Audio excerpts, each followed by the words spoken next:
think I forgot to ask you if it was okay if I could incorporate that. Oh, no, we shouldn't incorporate that deck. Okay, great. But anyways, well, I'm glad I asked then. But basically, it was Jennifer put together a long list of software applications and smartphone applications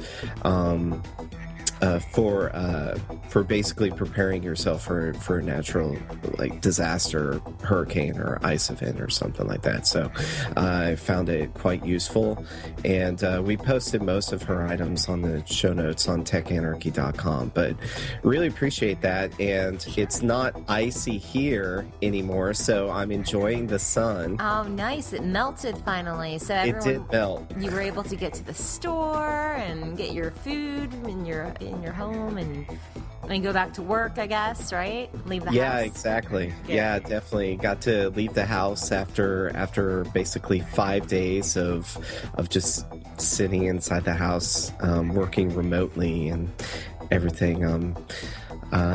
It's pretty crazy for someone like myself to be stranded in the house for that long. I like to get out in the world. I like to see things, experience things as much as possible. Although I commute to and from the office, so that drains time out of my day. But I'm the type of guy that always tries to go a different route when driving to work, whenever I can, or try to see something new. Yeah, so you're not a homebody at all.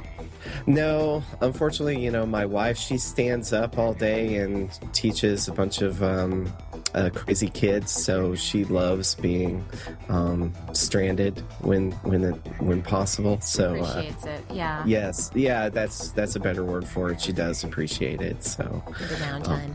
Yeah. Yeah.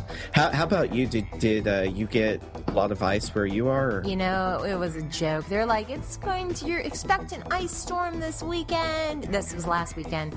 We're going to see ice on Saturday and Sunday, and be prepared, and don't go out if you don't have to.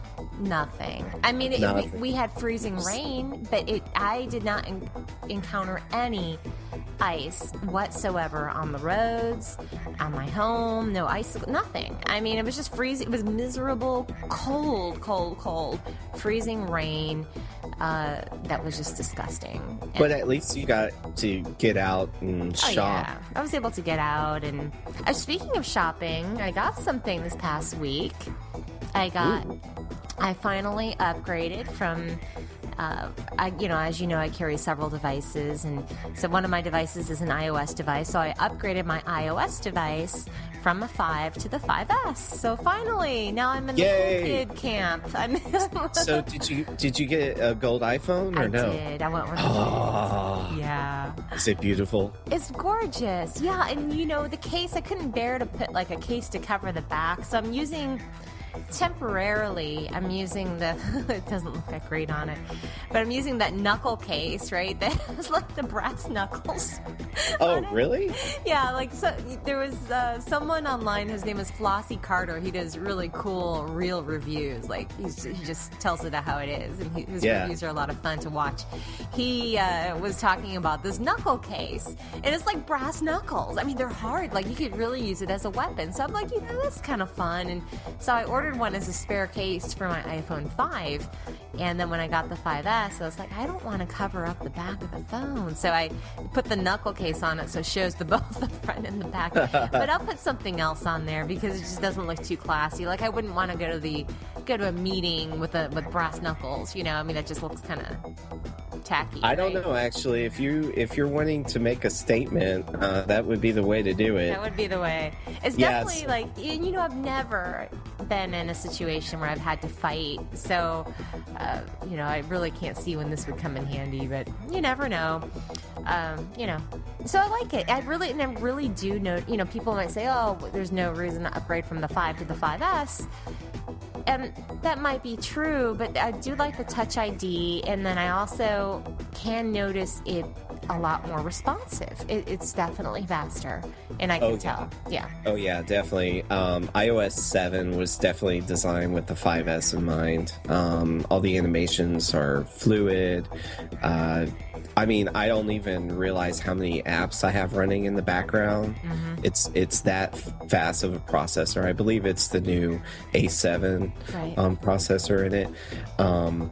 And I'm glad you liked it. So you do like the Touch ID, and I'm sure that also includes the fingerprint scanner itself, right? Right.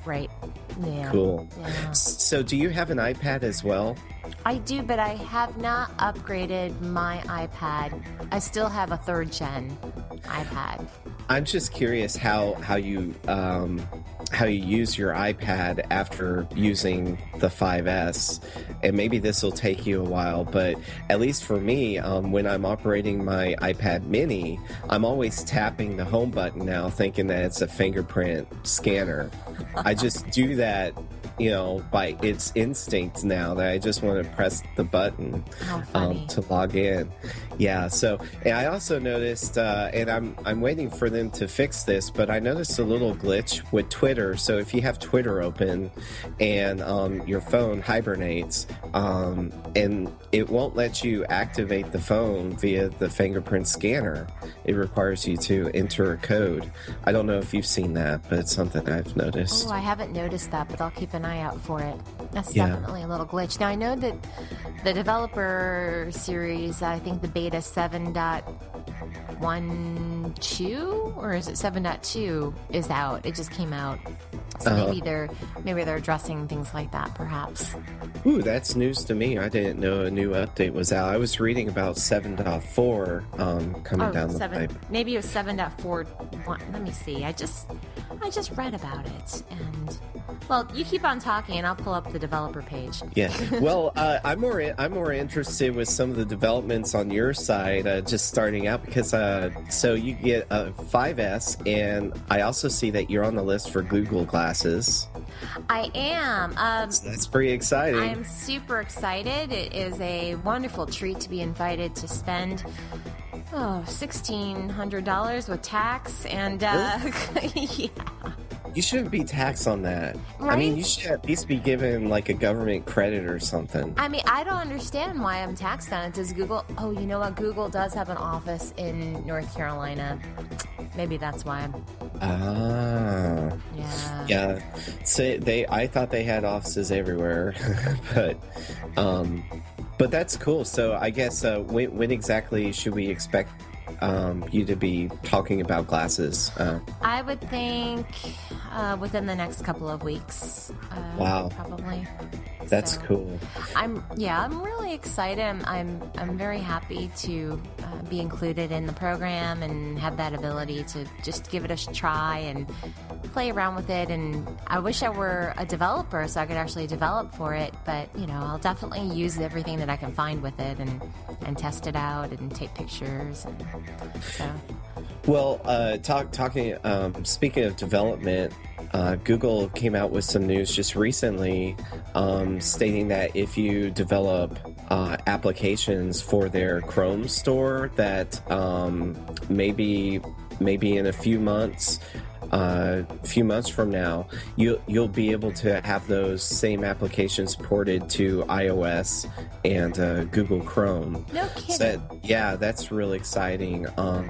There are other platforms out there that kind of make it easier for mobile development, like PhoneGap is one, and there's some other open source kind of emulators, I guess I don't know if that's the correct word for it, but so it's real exciting to see how some of these same applications could translate to these to these devices like a watch or glasses or whatever. That's really great.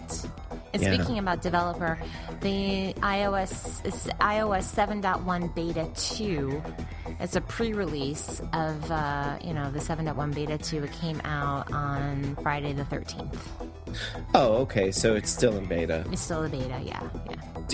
Since you have the article up, do you know some of the things we could be looking forward to, or are they just minor changes? I'm just on the developer site, and I don't see the article that I read earlier. Let me see. Wait, hold on.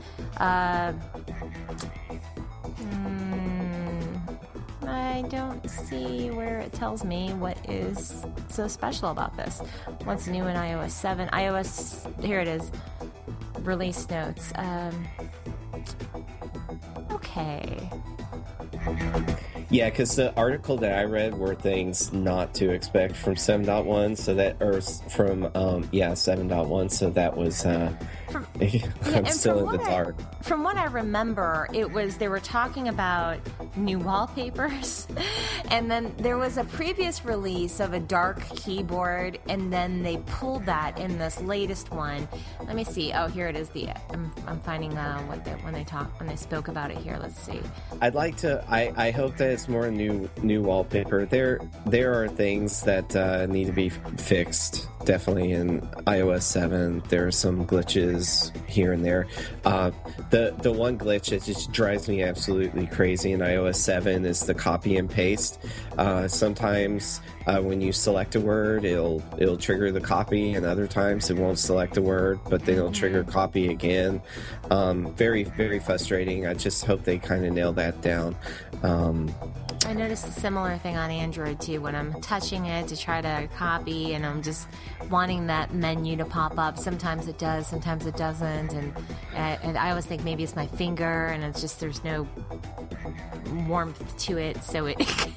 Yeah, it just drives me crazy. You know, they try to enhance the functionality of, like, you know, being able to type, and they give you things like bold and underline, but they don't give you font size, which is weird. Yeah. But then they like take away the ability to be able to select a word effectively, you know. And it just drives me crazy when, you know, you see great advancements, but then, you know, they don't take the time to do regression testing. So yeah. But that's exciting that you have a iPhone 5S. So, and I'm super stoked for your Google Glasses. I got plenty of questions for you, like, you know, when you're at a movie theater, what's going to happen? You know, are they going to have to start coating the movie theaters with special paint so, you know, it gets in the way of your glassware? I don't even think that it would record long enough for that, and the battery surely would go dead probably before you could actually record I think the video recording, like, it stops at a certain length. It's just it's not too long. Oh, like 30 seconds, or the YouTube length, which I forgot what it was, like 5 minutes or 30 seconds. Yeah, maybe 30 seconds. I could totally be off on that. It might be even up to a couple of minutes, but it's not a lengthy period. Yeah. Well, that's exciting. I mean, I'm most interested in that. I've been following a few of the developers who are working on the Google Glasses for prescription eyewear. Yeah, I've been seeing that. Mm-hmm. Yeah, so I'm real excited about that aspect. You know, in just so our listening audience knows, in a previous episode, that was like the one thing that I asked for was like Google Glasses for prescription eyewear, and sure enough, it's in the works. It's in alpha state. That's so great. And you know, do you wear glasses? I do. See, I should, but I never do because I don't like the way they look on me. So I'll wear them at night when I really need to, you know, and that's about it. And I have some cute glasses. I'm not, you know, my vision isn't bad enough, isn't that poor where I can get away with not wearing them, basically, is what it comes down to. So, but if I'm going to wear glass, I might as well have glasses with it. Prescription glass. I mean, if I'm going to be wearing these Google Glasses, this Google Glass, then I might as well have prescription with it, you know? I mean, why not? You know, so I'd like to see that come out. Yeah, exactly. And you spend so much money on prescription glasses anyways, you know. I'd love to see subsidized eyewear, you know, like just for an extra $200 with the 2-year contract, I can get the Google Glass option. Mm-hmm. I mean, that would be really cool because that would be. Yeah. So, well, in other personal news, I saw Hobbit yesterday, Desolation of Smaug. Wait, is that in the theater? Yes. Oh, I didn't even know. Yeah, it started this weekend. Wow. Yeah, you see all the cool movies. Where am I? I must be under a rock. I swear. Maybe. Because I don't know of any of these films, and, you know, you always tell me, oh, I saw Thor. What? That came out already? You know, You are connected just like I am. There's no excuse. I think I just bury myself in work and don't pay attention to the noise around me. I think that's what it comes down to. Yeah. Well, my friends and I, we had a great time. We saw it in IMAX in the high frame rate version, which is the 48 frames a second. Mm-hmm. And it was spectacular. Peter Jackson did a better job filming the film in high frame rate. He kind of fine-tuned some of his techniques. I don't know if you remember the headlines, but people found it quite uncomforting to watch the high frame rate version of the first film. Some were reporting sickness when they came out of the movie. Others just said, and I'm included in that camp. I just thought that it kind of looked cheesy. I mean, you were able to see where the set began and where it ended, and where the blue screen began and ended. And it was kind of cheesy in that regard. You can tell, like you could see that Gandalf's staff was like this plastic staff of sorts. Oh, yeah, but the second film was just hands down amazing. It was great to see Peter Jackson stay true to the fantasy genre, and he could have really kind of messed up the Smaug look and feel, just tweaking the dragon, making it look like a Peter Jackson dragon. Mm-hmm. I know he did that with Lord of the Rings, but he really was what's the word, gentle with the design of the dragon, and it was just amazing. I mean, he just put his exclamation on fantasy forever. I'll see that then, I guess, before I'm off this week, so maybe I'll go catch like a matinee or something. If it's like cold and raining one day, then definitely that would be a good idea. Now it's like a 3.5 hour movie, so you might want to bring some snacks. So I know you probably don't eat the popcorn, but no, I won't eat the popcorn. Is there an intermission? No, there is not. It was funny. That was one of my comments during the film. Why is there not an intermission? I mean, how many times can you go like 3.5 hours without having to use the restroom? Yeah, I did it. I managed to do it. and I had like this huge thing of beer too. So I'm not really sure how that happened. Wow. Yeah. But that's some control right there. It was worth it. I mean, it's a treat to see such fine artistic craftsmanship. Yeah, it's just not. I'm just still speechless. I mean, just the way he treated the film, it was just amazing. How much did it cost for you to see in IMAX? Did you see it so in the that's evening? A good question. Yeah. So I did not see it in the evening. I saw it in the afternoon yesterday, and I spent maybe $15.50 per ticket. Okay. Yeah. So it would have been a few bucks more to see it in the evening then, I guess. Yeah, probably maybe $17.50, something like that. So, yeah, but I highly suggest it to our listeners who have not yet seen it. It's a great film, and I also think it's still kind of family worthy if you're contemplating taking the family. But the orc scenes at the beginning may make it difficult for some kids under maybe the age of 8 to watch. But overall, it was a great movie. The script was awesome, and of course, Jackson kind of deviated from the book, but I think he did a great job overall. So yeah, real happy with that. Yeah, good review. Yeah, thank you. So for our new listeners, normally we subdivide the show into 2 parts. We have an in the news section, and then we normally have our main segment. And this segment for the episode number 10 is let me see. It's basically our top tech events of 2013. Because we're wrapping up the year, so I decided to kind of go back and in time and see what exactly were the top tech events of this year, which proved to be a more difficult task.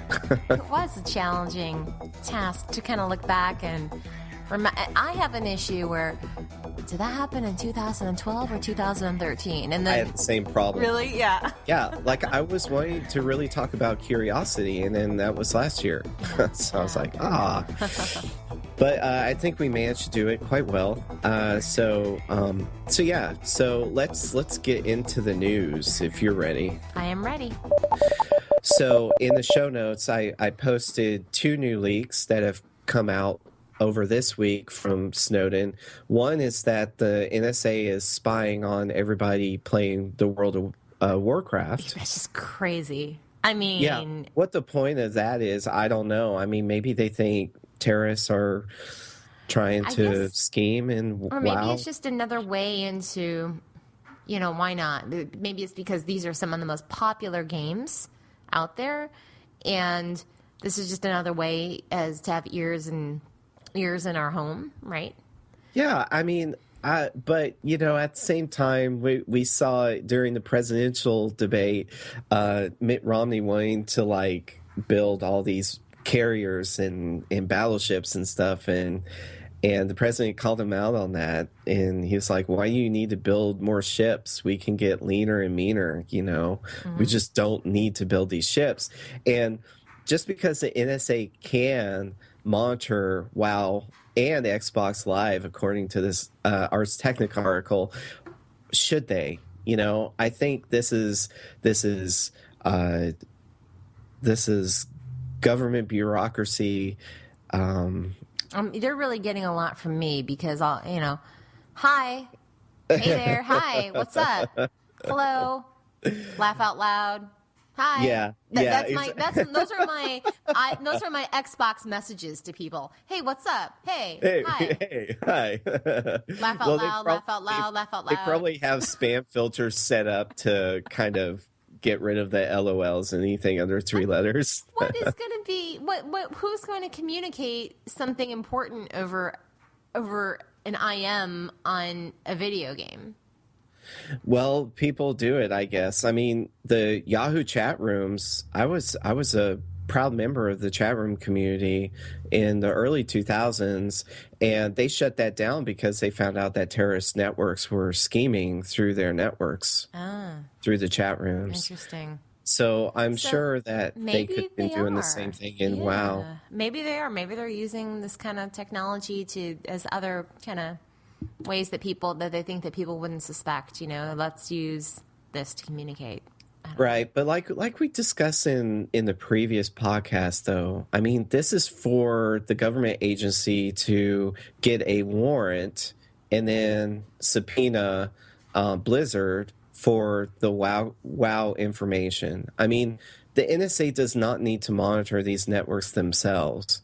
What they need to do is go through the legal system and find probable cause in order to find a warrant. I mean, first they need probable cause to even get the warrant. They need to go through a judge, and this is just one more way for them not to do that.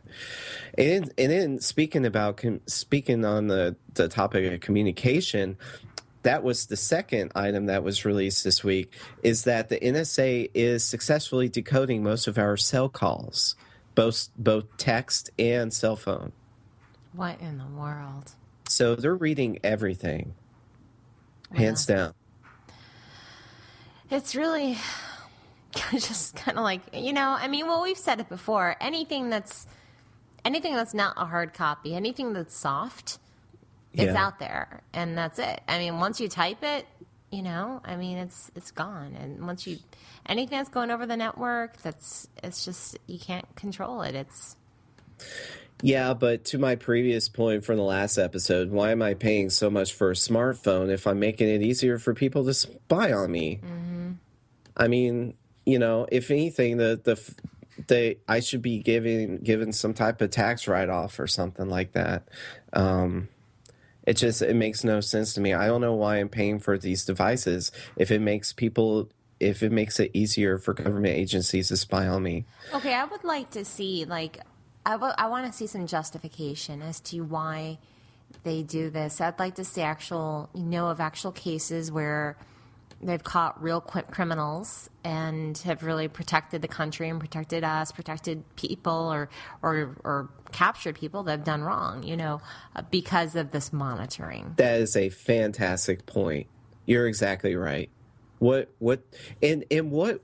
use case did they even have to come up with this notion that they can spy on everybody?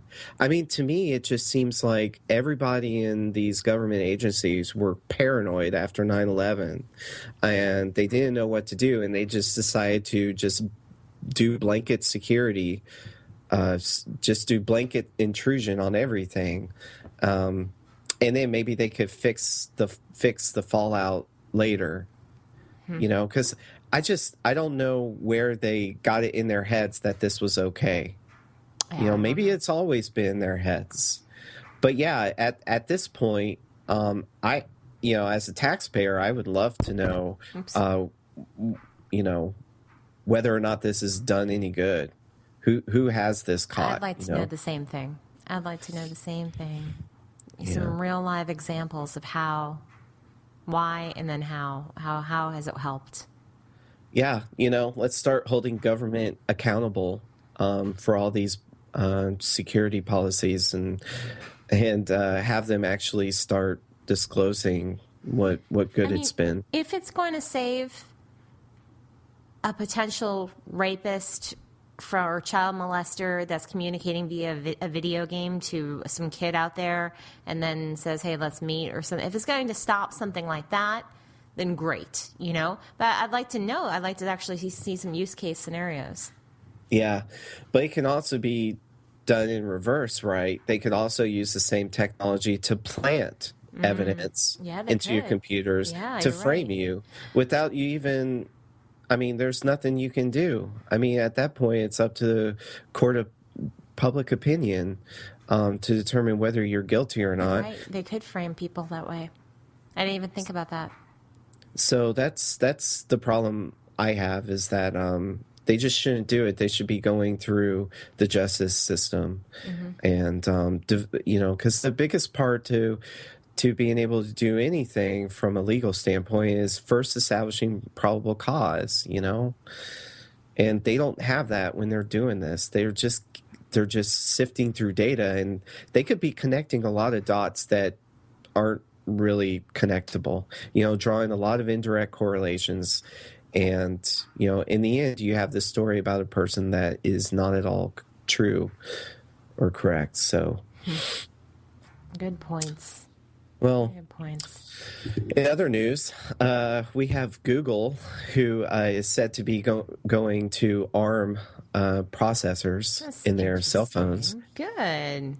I know, it's kind of exciting. I saw that Intel kind of controls the market.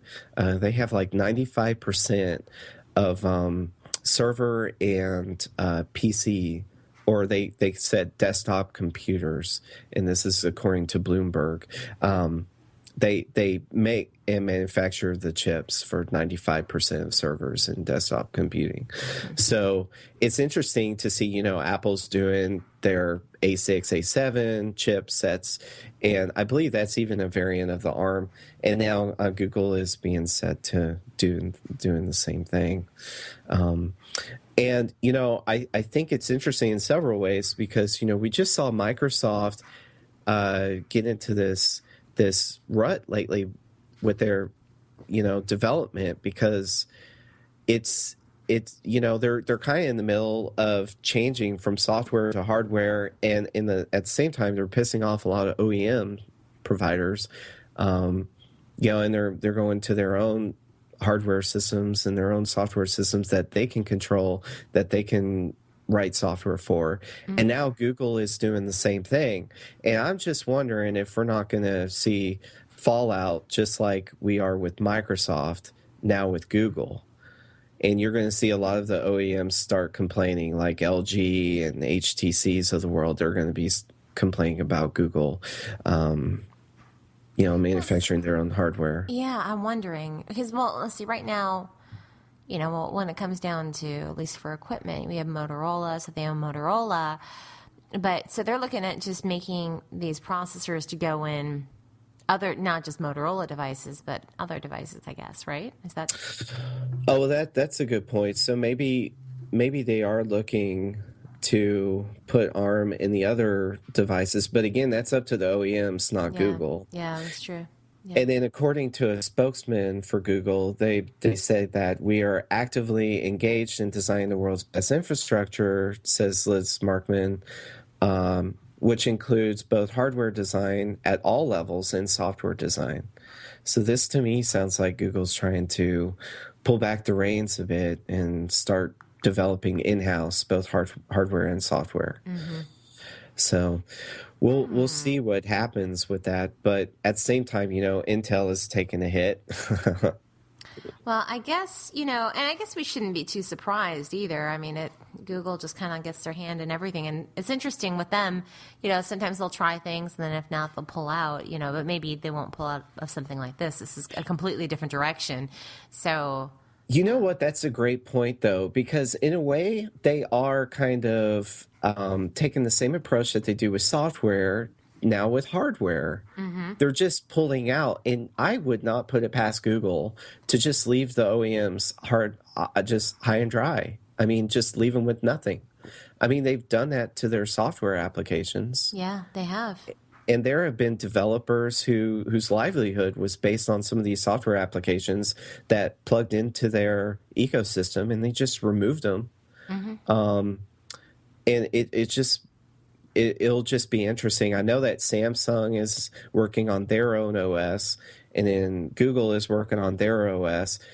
I think you're going to start seeing the same thing with the LGs and the HTCs. They're going to have to go somewhere, but maybe, just maybe, some of these manufacturers could go to Apple and iOS. Yeah. So that might be interesting. Use some of the items, for Apple devices, or I don't know. Yeah, because now everybody should technically be on the same chipset, some type of ARM variant. And then Apple is rumored to developing iOS so that it can be on multiple devices, so other than their own. So it'll be interesting to see what 2014 has in store for us. Yeah, it will be. I'm looking forward to 2014. Yeah. I think we'll see some changes. Speaking of changes, so we have Apple pulling yet another app from China's iOS store, thanks to from the request of the People's Republic of China. Which one did they pull? Oh, darn. Put you on the spot there. You did. They pulled free Weibo. Free Weibo. That's right. So, why did a news? Is that a news? Radio. It's radio. Yeah. Radio Netherlands worldwide. Yeah, again, that was my question, about us podcasting to China, if that would be possible, and I'm thinking that's a no now. But apparently these applications are somewhat available to Chinese markets, or to the iOS China store, because their people were able to download it. So I don't understand how a country can have that much control and pull everything and block everything and really just control their people that way. I just don't get it. And maybe that's happening to us too. Maybe I'm sure things are being filtered from us as well, and we're just kind of blind about it. But do you think in China that they don't know that they're only given a part of the truth, a partial truth? Oh, I think they do know. And what the United States does not like to broadcast on its airwaves is that, China is still like a hairline away from a civil war. They're still broken in half between the socialists and the communists. And now you have a kind of a democratic surge, to speak, I don't know, maybe from the colleges and universities in China. You do have kind of a move to democratize China, just like you do in Iran. but again, this is just less people to fuel either or. Kind of like we have the Republicans and the Democrats here in the United States, but the millennials, due to all this security talk and their disapproval. Well, and the resulting disapproval rating of Obama, they're starting to splinter off. At least that's according to Meet the Press this morning, and I thought that was interesting because where would our millennials go if it's not the Republican or the Democratic parties?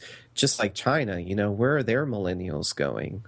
But when you control the news, when you control people's ability to speak in a democratized fashion, then that definitely limits your options of being able to form like a vocal opposition against whatever party's in control. Right. That's something we still have here in the United States. Yeah. China doesn't have that at all. No. They were utilizing peer-to-peer networks to kind of communicate with one another, just like the drug cartels do in Mexico. They still resort to lo-fi ways of keeping in touch with one another. So they're still able to communicate, but but they are prohibited from being able to communicate from a wide audience, like we are just on this podcast. Yeah. Interesting. But at the same time, the app did make it to the store, so I think that's interesting. Maybe China will do a better job in policing the App Store, or maybe they'll just let Apple do it for them. But either case, I'm real discouraged by this news, and it's just like a continuation from what we were talking about last episode. It is. It really is. It is sad that there's that much control and there's that scared of them knowing or receiving information from outside that wall, and it's really sick. Yeah. It's just sick. You mentioned in the last episode, and I didn't ask you a question, but I think this will be a good time to ask it. So, did you allude to the Australian media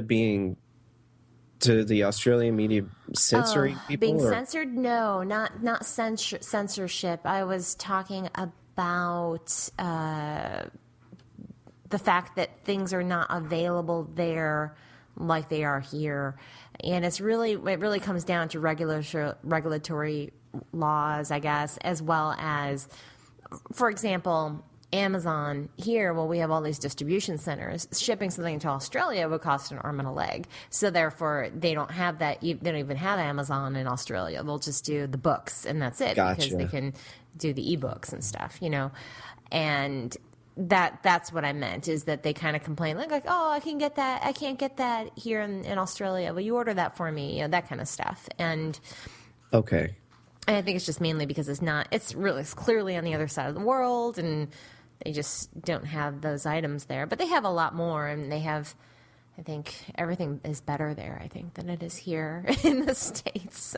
I believe, from what I can tell, the way of life there just seems better. It just, people seem happier, and they have healthier lifestyles, and just from what I don't know, maybe the picture that's being painted to me is one-sided, but and they make more money, and really, yeah, the economy is better, and I don't know, things just make more sense there. I think healthcare is better out there too, and oh wow, are you thinking about moving? I would love to live in Australia. If my entire family would come with me, and I could have a job there, yeah, I think I would move. I think I would, either there or maybe somewhere in New Zealand. I don't know. Would yeah. be nice. Yeah. I think Australia is probably maybe 5-10 years behind the United States in terms of its integration with China. We have so much Chinese currency flooding into our marketplace here in the United States, but and then we're having to make these weird concessions where 30 years ago, we would not have made them, like with the censorship, with an American company censoring other countries.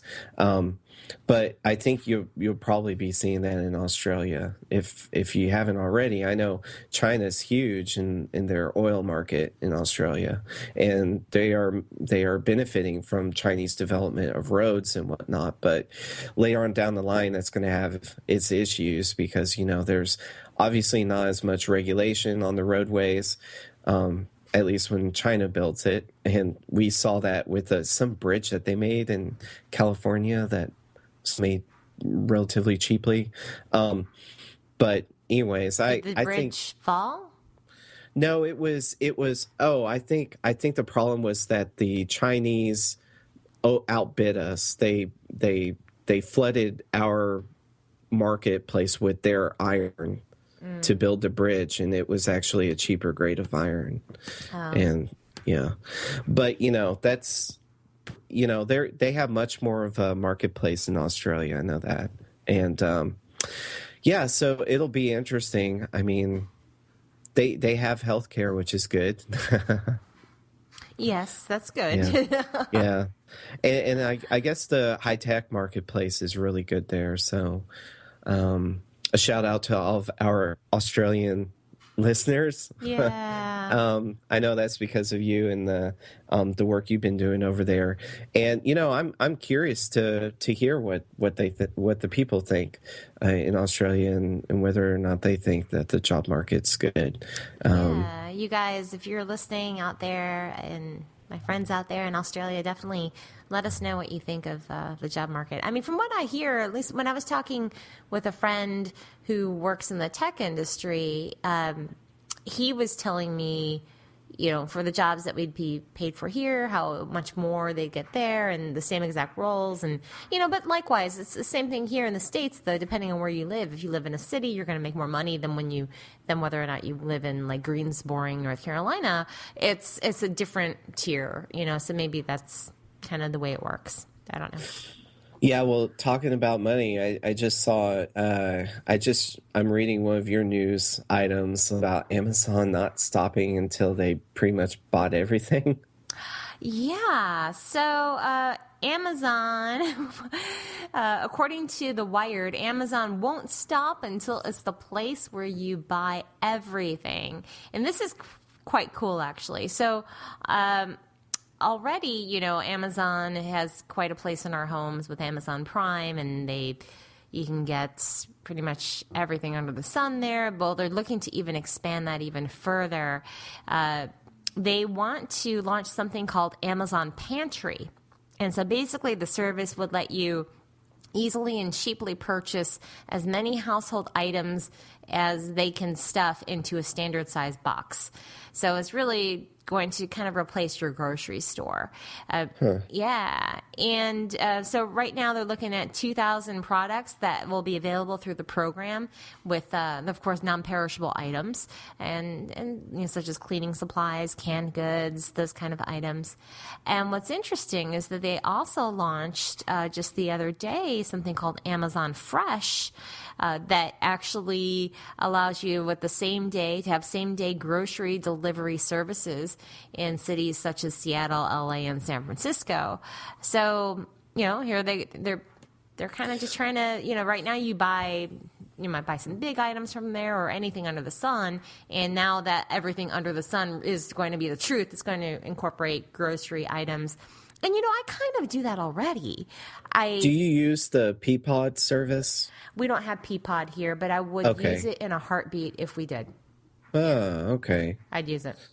So I really, I posted a link to Bezos's interview where he actually talks about the Amazon Fresh service and how he would like to make that cost effective, which is the only reason why he hasn't done it yet is because he's trying to figure out a way to make money off of it. And that was in our last week's show notes on the website. So I'm interested in how reliable the service is, why doesn't Amazon just purchase Peapod? I mean, I guess it's that already would make developed. sense. Yeah, that would be a good acquisition. I really would love to see Peapod here where I live, and I'm kind of sad that it's not here.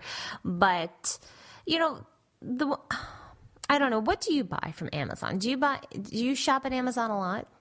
Yeah, but I do have a threshold. There are some items that I just refuse to buy from Amazon. Those items are like actually, to be honest, all of my tech over $100.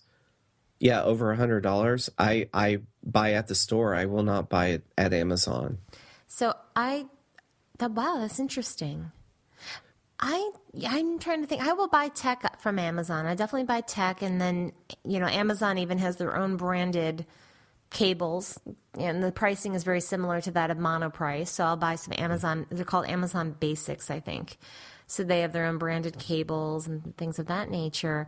But I'm a big fan of Subscribe and Save on Amazon for household items, kind of like these pantry items. So I'm kind of wondering, like, what is the difference between Amazon Pantry and what they have already in place? And maybe it will be an entire section just dedicated to that, and a program that they promote and try to get more people doing it. But right now, you know, with Subscribe and Save, I'm getting my cat food, organic dog treats, and some canned items, and just some other things that I use on a regular basis. And I have a question for you, because I do use Subscribe and Save for one item, and I regretted doing it, actually, because I subscribe to purchasing razors like every 3 months.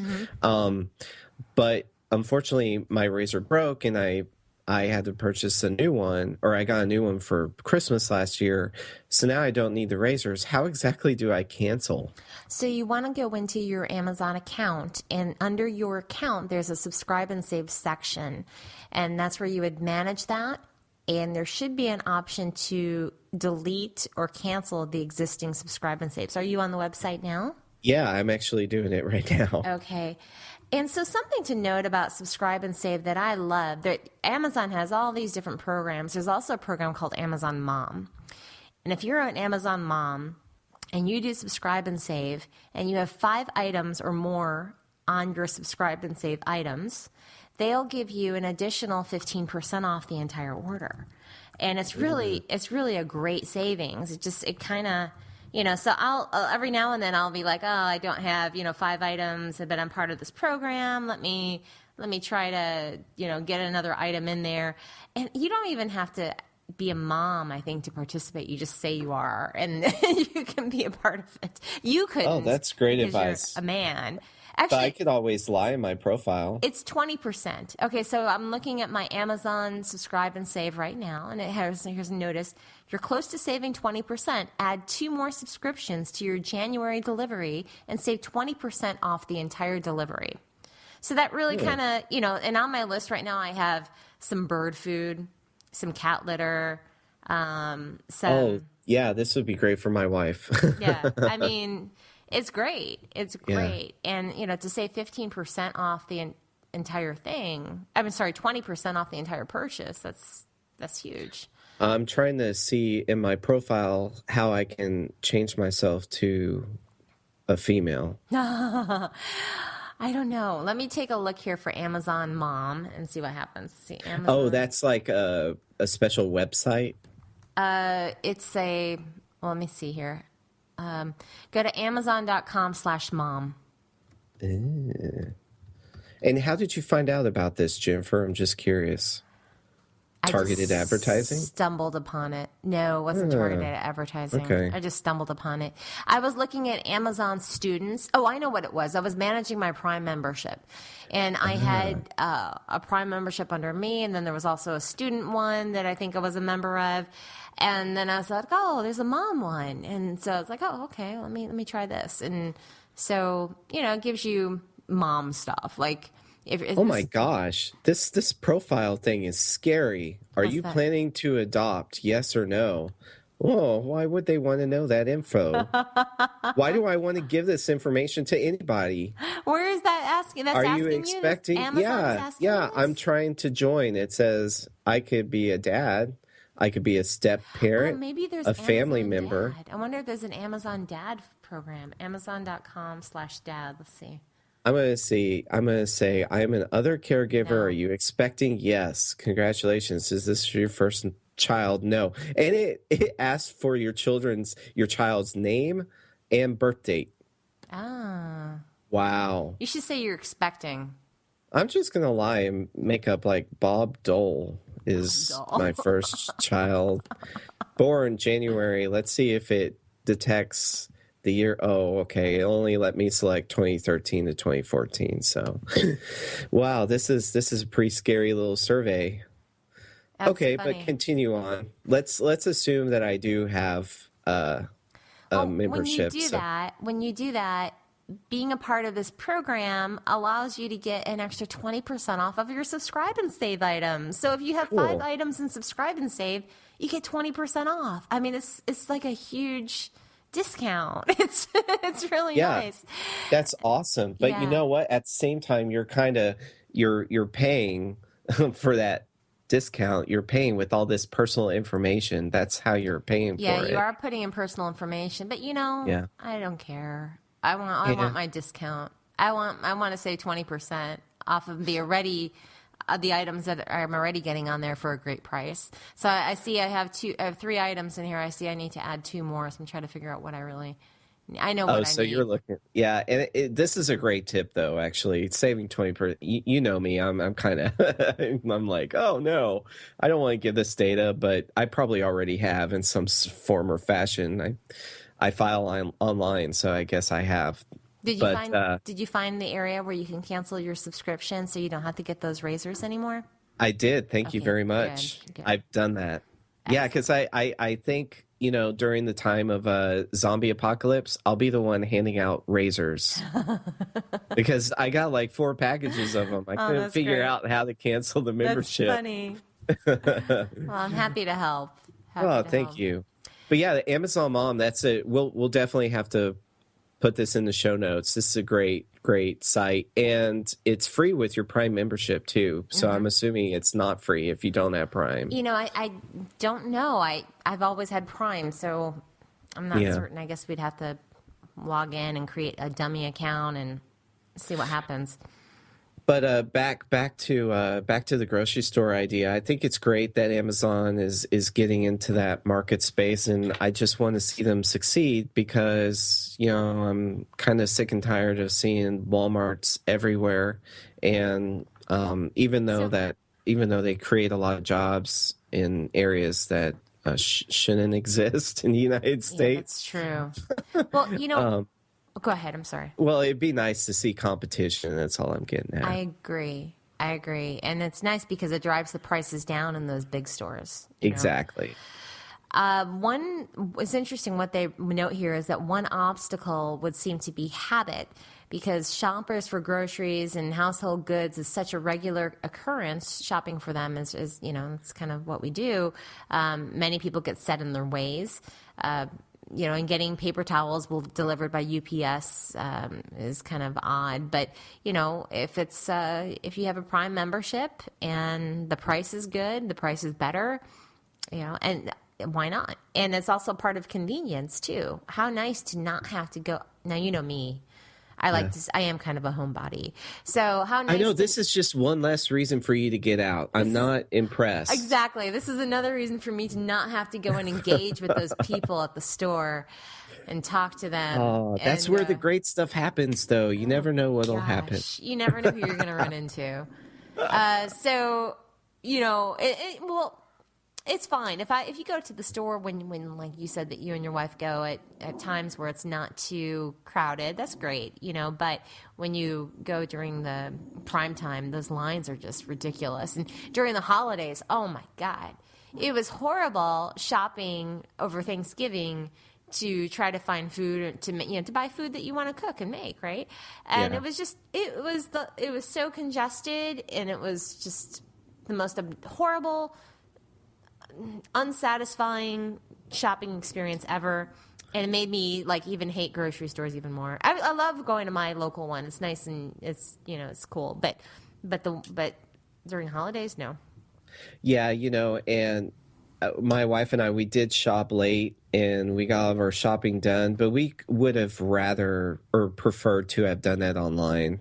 And most of the times we like to go during the daytime, and it's kind of our time to sync up with each other. And but other times, we're just both so busy, we don't have the time, and that's where this service would be of great benefit for sure. Yeah. So, and they say it might be like a competition even for Costco or Sam's Club or BJ's or something like that. And, and that's what I do right now is I actually go to those big box stores to buy my toilet paper and paper towels in bulk. I like to do that so I don't have to go all the time. And I just put them in my garage and I get them out when I need them. And, yeah, I would totally do that over with Amazon and just maybe even cancel my memberships at those places and just be with them. That would be more cost effective, wouldn't it? Mm-hmm. Yeah, because you do have to pay memberships, and most everybody has a Prime account if they're interested in this service. I believe, I'm sure Amazon did their numbers, and the people that would be interested are those that already have Prime memberships. So, it definitely is a value added service for sure. Yeah, so definitely. That would be cool. I look forward to green trucks driving down the street along with FedEx and UPS people. I just hope they don't get stuck in the ice. Yeah, that's the one thing. If there is some inclement weather, then, you have to be a little bit weary of that and, make it on your own, I guess, for that emergency stuff. Well, so in other news, you may have to explain this one in detail. So what's the deal with prenups? Like, I know there's a market, there's a website for everything. Yeah. So this is an interesting story from CNN Money that is talking about startup founders get prenups for billion-dollar breakups. And I found it quite interesting because, having a startup is exciting, and it can be a lot like marriage. And I'm actually taking this, stealing this from what they say on CNN Money. There's love and excitement in the early days, but then it may end in a messy breakup and lawsuits. And that's true, right? I mean, there's so many startups, and everyone's excited and they're all gung ho, but then it can really get messy once they get into it. And so one lawyer has started a solution for new startup creators, and it's something that he calls the founder prenup. And so this attorney, Nigel Austin, began drafting legal agreements for tech entrepreneurs 3 years ago that are modeled after prenuptial agreements. And if the startup blows up, everyone is protected on paper. Startup founders who hired Austin were actually walked through different scenarios about what happens if founders don't get along, if someone has an accident, wants to relocate, or wants to step away from the business. Agreements are formalized, and each founder's stake and contribution has been put in writing. So, it really makes sense just to have something like that if you're starting a startup, to retain a lawyer, maybe get something like this drawn up, and it's kind of like a prenup, and it makes sense. It really kind of saves people, right? So I do know there are several forms of business and corporation which do require like there's an article of incorporation. There's like, if you're forming an LLC, you have to state all the members, and then how much stake they have in the company, and then obviously you want to make sure that everybody has their control, like their controlling stake, and but along those same lines, you can also draft verbiage that helps protect you if indeed one of the founders like walks away or whatever. I'm just wondering how this is any different. Is this like a turnkey approach to this? Is this like an application these lawyers wrote, or? It's not an app. It's just something called the founder prenup. And I guess maybe it's just a way of thinking. You're right. I was wondering kind of like, well, aren't they doing this already? But then after reading the story, I thought, well, maybe they're not. This is a boilerplate legal document that you can incorporate into your business. That's what it sounds like. Yeah, the founder prenup. So, it's interesting. Something to note, like, for example, several Twitter founders were ousted from their company and oftentimes pitted against each other, and others have been nearly forgotten. If they had something like this in place, then that wouldn't have happened to those guys, Right, exactly.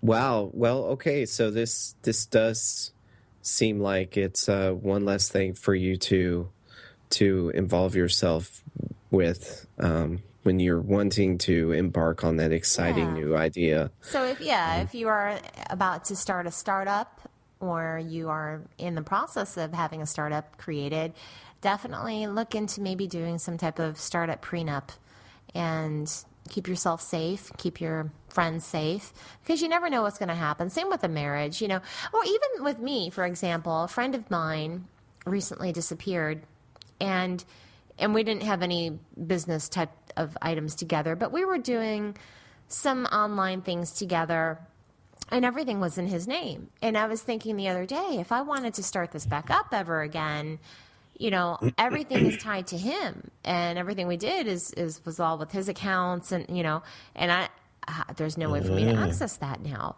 And I really hope that he resurfaces, but he's been gone. I don't know. He's just missing for the past few months. Anyway, so, this kind of got me thinking about that too. I guess it's just kind of good. You just never know what's going to happen with people. Same with when you're dating someone or you get married, and so many, over 50%, maybe it's like 90% now in divorce. I don't know, but 90%. I'm making that up. Don't say that. Well, no, you no, and your wife that. will withstand it because you guys are awesome. But we've had to withstand a lot lately. Yeah.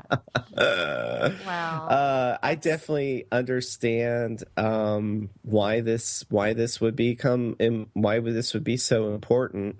And you raise a great point. What do you do in that instance? I think if something were to happen to you, I'm in trouble.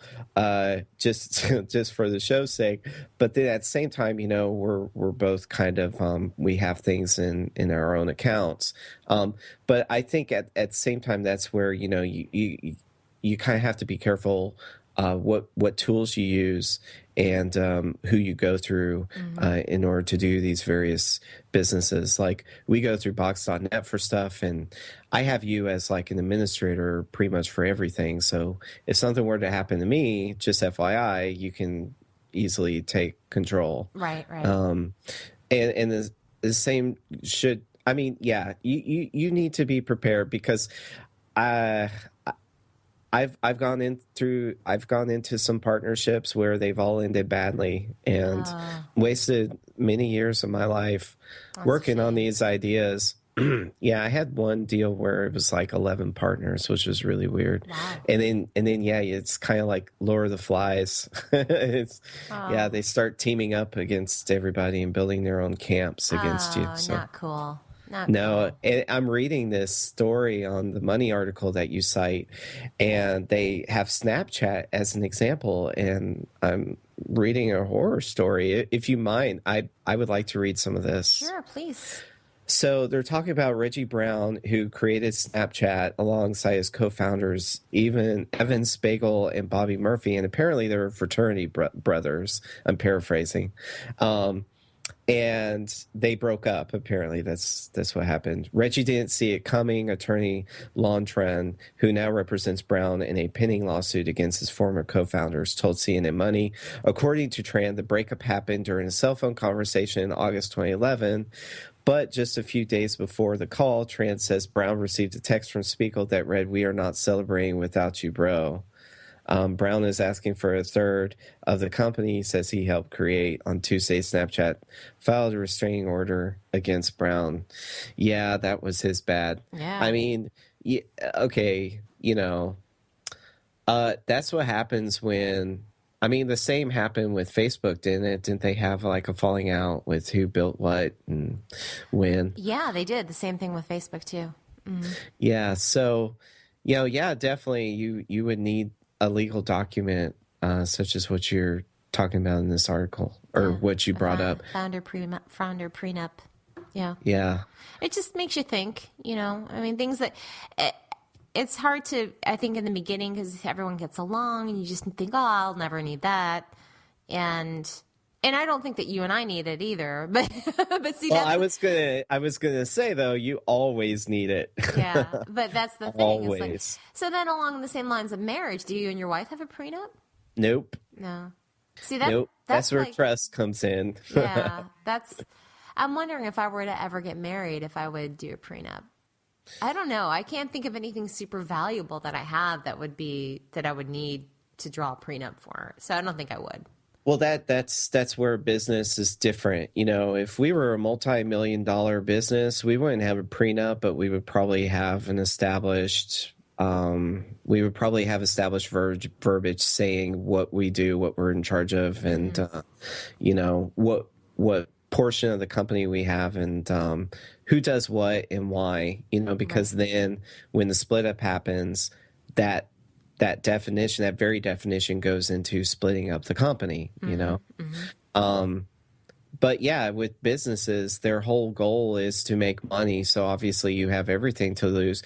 But why more couples don't have prenups? I guess because they're expensive, because I would like to think of life as a business in certain situations. And, I think it's also just because it's so unromantic. And people would think, oh, well, if I have a prenup, then there's some doubt. There's a hint of doubt in my mind that something might not work. And you can't, I think I would be, I think I would probably be offended if a man asked me to marry him and then said, I want you to sign a prenup. I don't know. I'm very logical. So maybe the logical part of me would be all right. But then my heart might be a little bit offended, Wait, so do you think that I think it's interesting that the woman has to say, yes, I will marry you. But then the conversation then goes into the prenup. Like the woman first has to say yes, and then it's up to her to say yes to the prenup again. Yeah. It's just kind of weird how that works out sociologically. Yeah. So maybe the man says, would you like to sign a prenup and be married? I mean, I just don't know how the man even asked for a prenup. I don't know where that comes into the conversation. Maybe I would just flip it and say, hey, let's sign some prenups. Yeah, because in all honesty, if I were to marry some guy who had, I don't know, like $1 billion. $1 billion. That's I don't think I would be an opportunist person and say, no, I want half your money, or I want even a third or even a quarter of your money. No, if we broke up, we break up. That's it. I'm on my own. It's up to me to make a living. I don't have to depend on a man. And I don't understand these women that go out there and they try they're opportunists. They try to take advantage of these guys and marry them and divorce and get the money. It's stupid. These bimbos, why don't they use their brain and get out there and make a living for yourself instead of depending and being a thief? Stupid idiots. I was planning on a special outtakes for the beginning of the year, and you just gave me another. Oh gosh, I'm sorry I get passionate about it, but I don't like people that you and my wife would be great friends. Great. She would agree with you 100%. But at the same time, when you get married, just like when you form a company, both people are invested in making the thing work. Right. Right. And that takes work, that takes time, that takes money. And in a business world, that's value. I mean, and if I'm no longer there in the business, then I should be able to get my whatever value the business currently has. And I would think the same should hold true to a marriage, I know I put a lot into my marriage and my wife even, and although I kind of moved in, she owns the house. She already had the house. I was an apartment dweller before I met her. But, since then, we've purchased a new air conditioning unit and new appliances and all that stuff. So it starts to build up. And ultimately, in the end, you hopefully have like a castle and a moat around it and, several cars. And but, who knows? Things could happen. I mean, it's true with any business. People can have different priorities. I don't know. Yeah. But that I don't know how.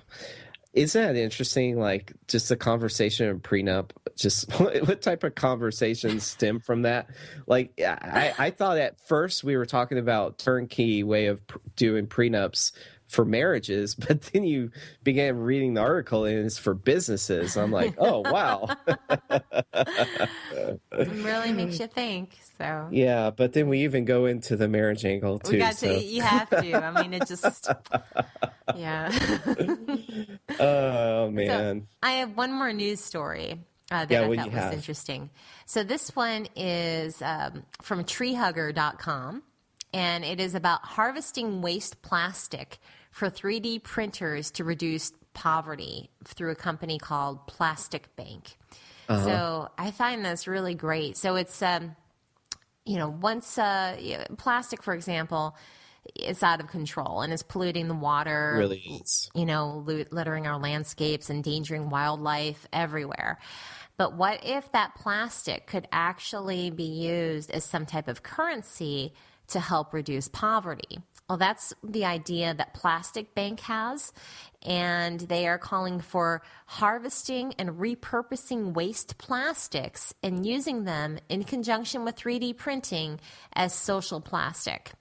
So Plastic Bank has set up repurposing centers around the world and where there's abundance of both plastic and poverty, and they're empowering people to harvest those plastics as the currency, where that they can exchange it for tools, household items, parts, and 3D printing.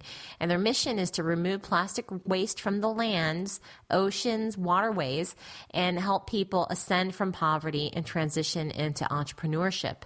So one of the things that they are doing is that they were talking about that they have a procedure where they could actually get all these different plastics and turn them into plastic pellets for reuse by the industry, which would use 1/10 less of the energy it currently takes to produce virgin plastic. So it's like recycling plastic pretty much, but they found a way to do it that's very energy efficient.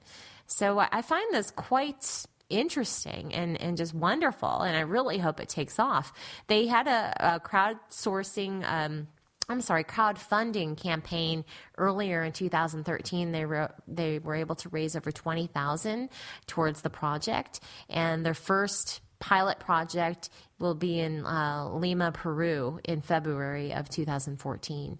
So Plastic Bank, plasticbank.org if you want to read more about it. But I find that wonderful. It's Wow, that's awesome. I drive an EV, an electric vehicle, and Jennifer, you drive a hybrid. And, I think this is just one more great step for the normal user to be able to engage in saving the environment.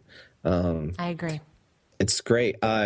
I've actually heard of recycling these pellets before. This is just another organization that does it. Oh. But I actually saw a How It's Made episode, and I wish I remembered what they were making, but they had the option of bringing in plastic pellets.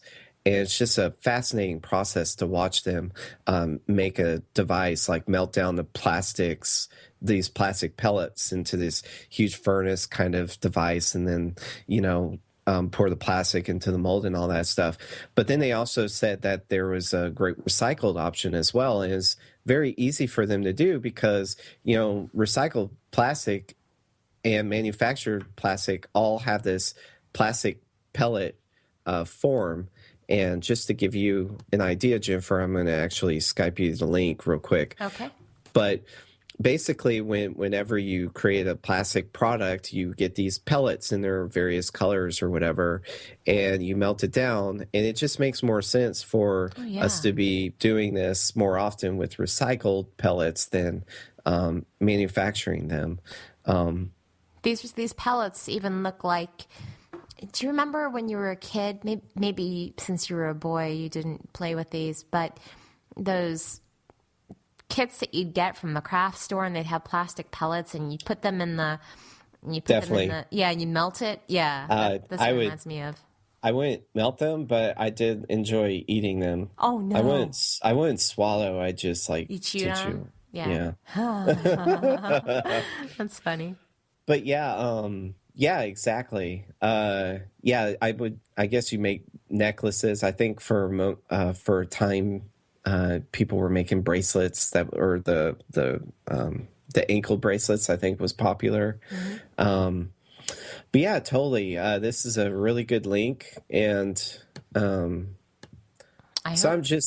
just think the 3D printing aspect of this organization is the most fascinating part. So, did you read up a little more on this? Like, what exactly?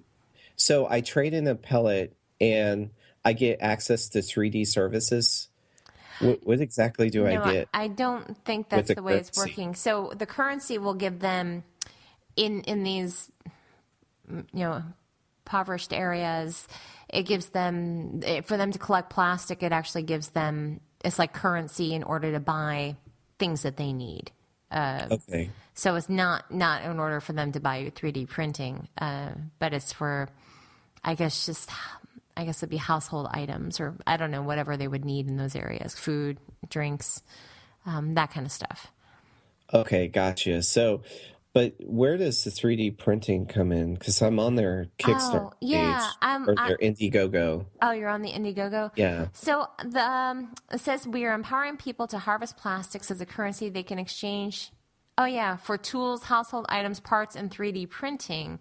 It does say that. Our mission is to remove plastic waste from the land, oceans, and waterways while helping people ascend from poverty.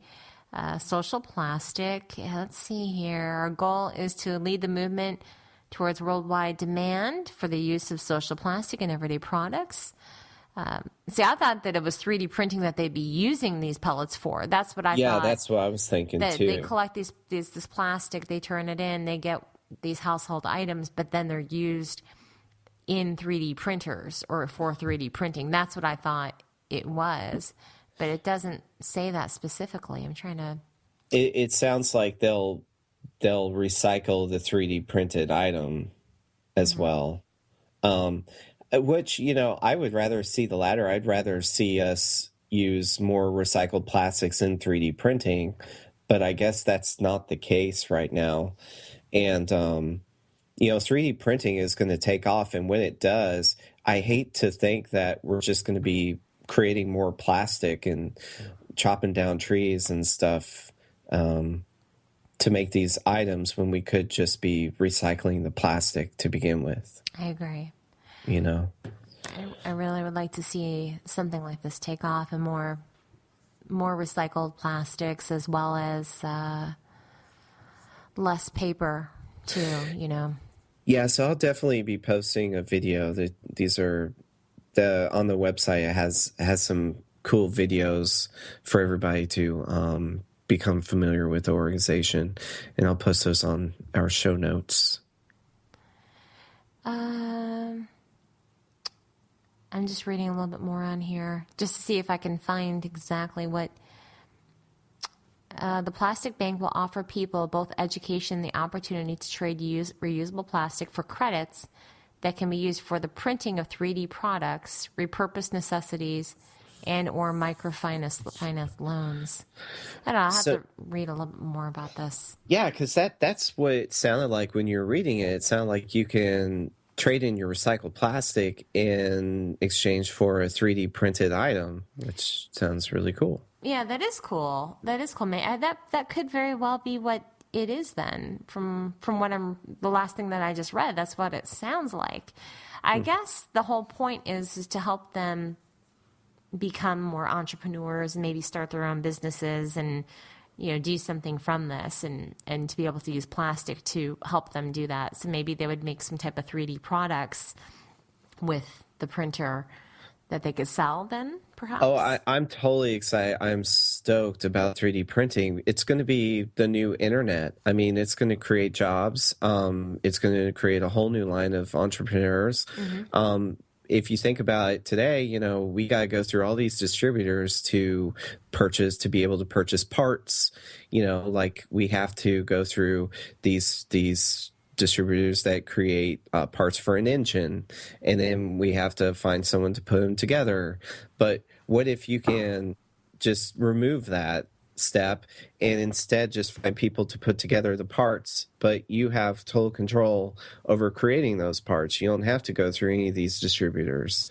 It changes the game. And so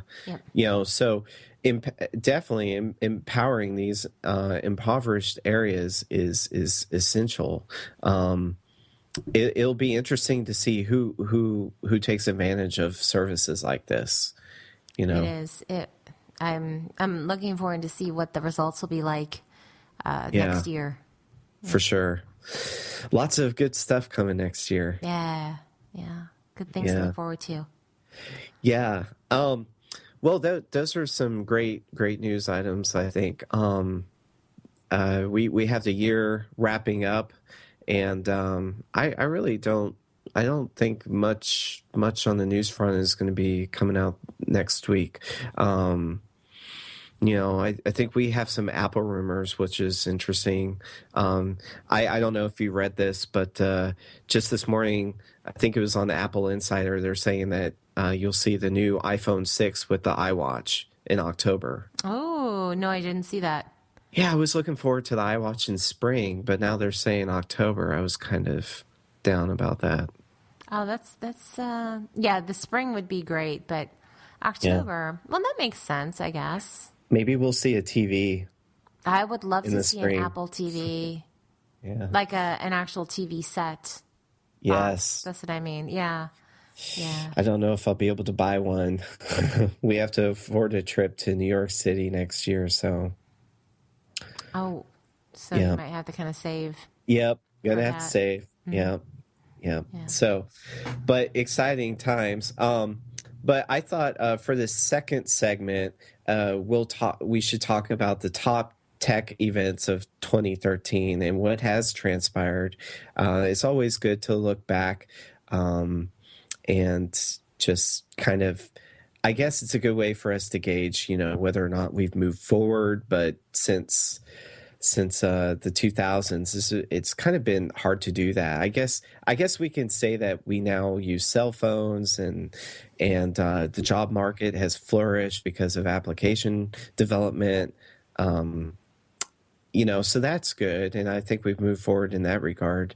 But then at the same time, there have been some negative things happening in 2013 that kind of makes me feel like we've moved backwards, or at least maybe the conversation is so heated that I don't think there's ever going to be an answer one way or the other. So in that sense, we were moving backwards. But I thought we could take the time to cover some events, Sounds some good. tech-related events. Yeah, let's talk about it. Tech events of 2013, or some of them at least. Yeah. So what was your first event? And I say first, we really don't have these events in order, I guess. Yeah. Well, let's talk about some major tech acquisitions. I think that's always kind of fun sounds to talk good. about. So Google in 2013, I'm sorry, I don't have the month that this happened, but I think it was like February or March, maybe it's March or so. Google had acquired Waze. That happened this year? That happened in 2013, yeah. Oh, great catch. So totally forgot about that. Yeah, that was a huge one. So for those that don't know, Waze is kind of a crowdsourced mapping solution, if you haven't tried it yet, a navigational app. So it's nice. It tells you, kind of like Google Maps. It says navigation. But the nice thing is it tells you where the traffic is, where cops are, if there's an accident ahead. And that's all due to data that comes from other users using the app. Well, it's wonderful. It's one of my favorite apps, but I don't use it too often because I always resort to Google Navigation, right? Google Maps. That's my number one go-to navigational app.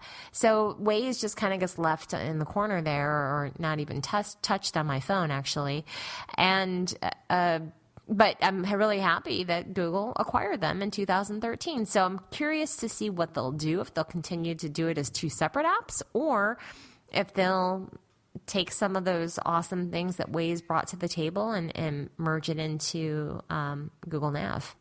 Yeah, that was a great item that you found, because I think that Google purchased Waze just because Apple was about to.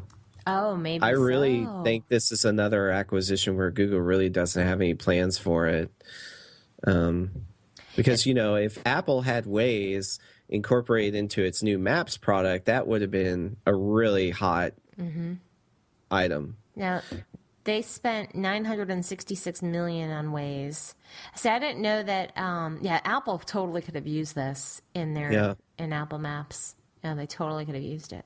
I believe. What else do you have? And I'll find. I'm pretty sure Apple was in the bidding war with Waze as well. But the next acquisition that I have is Yahoo acquiring Tumblr for $1.1 billion. Totally forgot about that. Yeah, that was a big one. And for those that don't know, Tumblr is a social network similar to that. Similar but different. Similar that in the fact that it's a social network, it's like Facebook or Google Plus. But the difference is it's not. You don't really message people on it. It's more of you share to it and you consume what others are sharing. Like that feed, that constant feed. I love Tumblr. I love Tumblr too. I use it. There's a awesome illustration community on there, and it's pretty open. I like the fact that you can kind of style your own page and then give developers access to working with style sheets and stuff like that. It's a really, really cool service. Yeah, it's really, really highly customizable. It is very customizable. Do you have your page pretty cut? Did you go with one of the free ones, or did you make your own? Or I'm lazy. I went with a free one. I went with a free one too. Yeah. People don't hold that against me, please. But I've been so tempted to actually, purchase one, and not that I need it, but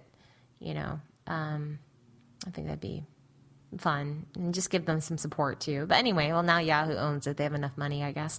But but I guess the actual developers now, if you create a theme for Tumblr, you can sell it if you wanted to. Sell it, right? And then those developers actually make it. So when someone buys it, the developer gets a kickback from it, I guess. Yeah, sure.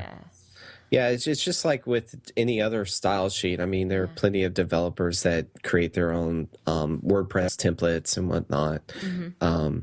But at the same time, it in my mind, as a developer, it's the most robust. It provides the most robust development tools to customize your own page.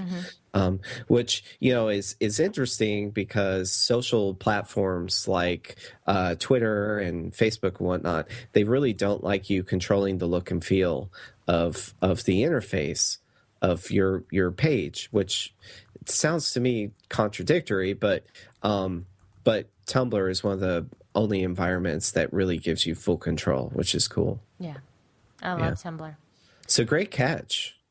So then, thank you. So then another one, and this isn't one that's widely known, but Google acquired Flutter. Have you heard of Flutter before? No, this is news to me. So Flutter is a hand gesture. It was a hand gesture interface startup. So what I mean by hand gesture is that the app uses built-in webcams to detect hand gestures, allowing users to play back music and video with the swipe of a hand. So Google acquired them a few months ago, and I don't know what they're going to do with that, but it makes it quite interesting. Yeah, it's kind of like... No. I mean, it's key for if Google decides to come out with their own TV product. And I heard that they're in the works. This is in the works. They're going to come out with a Google TV 2.0 or something like that. The gesture is huge, and we talked about it in some of our previous episodes, but with the Connect, with Apple purchasing the creators of Connect, they're going to be able to have their own motion sensing capabilities, and Microsoft already has theirs. They wrote their own homebrew motion sensors, and this is just software for Google devices. I gotta say, you need to take a look. Have you looked at flutterapp.com? I'm going there as we speak. This is really cool because this app is available on the Mac App Store and for Windows. Ooh, it looks like a comic book. It does look like a comic book. That's awesome. I like the way they wrote this. So you hold your hand to the webcam, your webcam detects it, and Flutter controls your computer through your gestures. And it's going to work. Evidently, it works right now with Spotify, looks like maybe Rdio, probably iTunes, I'm not sure what that is, VLC, QuickTime, Chrome. There's a Chrome extension that works with Netflix, YouTube, Grooveshark, and Pandora.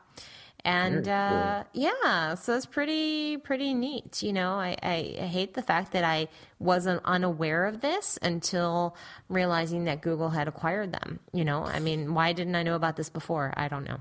Again, it when you have so many apps out there, it just boils down to marketing and being able to rise above the white noise, I guess now you can call it, of tech. I mean, yep, and it is just in case anyone's wondering in the App Store for Mac, it's $4.99. For Windows, I'm not certain what it costs because it allows you to download it for free for Windows, and I don't know if there's a fee for it or not. Chances are it's probably free for Windows, and it costs money for the Mac. So. Well, fantastic. Fine. As a developer, I'm looking for an API, an open source API, because I have a Leap motion device, which is more hardware. It's not software like what you found in Flutter. But Leap has an open API, so I could build my own applications and write for Leap enabled device.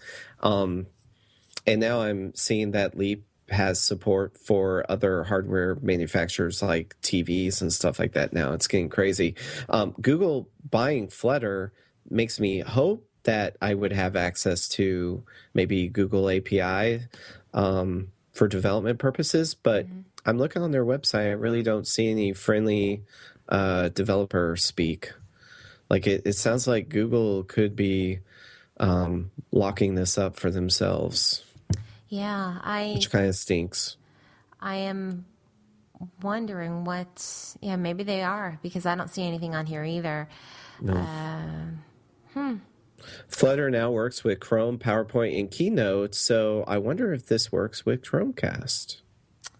Ooh, that'd be interesting. I guess you'd have to have your computer or your device in front of you and wave your hand at it and... Yeah, that's actually an experiment that I'm saving for next week. It's going to be a slow week, so I'll get finally time to play around with my Chromecast. But one of the things that I plan to do for the Tech Anarchy site, just to keep everybody in the loop, is to write a review maybe about how to enable my TV with all these motion sensing capabilities before I unpackage my PS4 for Christmas. Oh, that would be great. Yeah, so my hope was to enable the Leap device in front of my computer and to activate Chromecast, and it should work. I should be able to control everything on the TV. That would be neat. With single piece of hardware. So for $135, you can have what a $400 machine would give you. So that might be pretty cool. And you had mentioned regarding the Chromecast, if you episodes back about sharing your entire desktop. I finally figured out how to do that. Highly experimental. It is. And there is definitely a lag. So if you're trying to watch anything that way, it's a significant, maybe like a 1 second lag from what I could tell. Yeah. But cool nonetheless. It's nice that they have it, $35 to do something like that. $35 device to be able to do that. And then, it's only a matter of time before this Flutter software becomes enabled on Chromebooks and other Chrome-esque devices. It's really exciting that Google's offering all this stuff at a cheaper price. It is. I look forward to trying this. After the show, I'm going to buy this app and actually play around. Oh, you have to buy the app for Flutter. You do. It's $4.99 for Mac. You do. Okay, gotcha. Okay. Well, yeah, you'll have to tell me how it is. Yeah, I will. I have some Apple credit, so I'll take a look at that. I like Cult of Mac's quote, "Now you can feel like a Jedi while you're plugging away at your Mac." That's great. I love it. That's funny. It's really cool. That's awesome. So have there been any other acquisitions? Yeah, well, one more significant one, and I don't want to say that the others are not significant. They are. Every acquisition is very significant, especially to the parties involved. But another one that made huge headlines, rather, would be the Microsoft Nokia acquisition for $7.2 billion. And so that's a pretty big acquisition. It's a huge acquisition. Yeah. And so they gobbled up this company that makes all those Windows phones, Nokia. So I'm curious to see what Microsoft will do with that, and if they'll kind of leave it to be their own entity or change anything there or what. I don't know. Well, I'm excited to see what Microsoft is doing. I think the only person or the only thing in their way right now is time.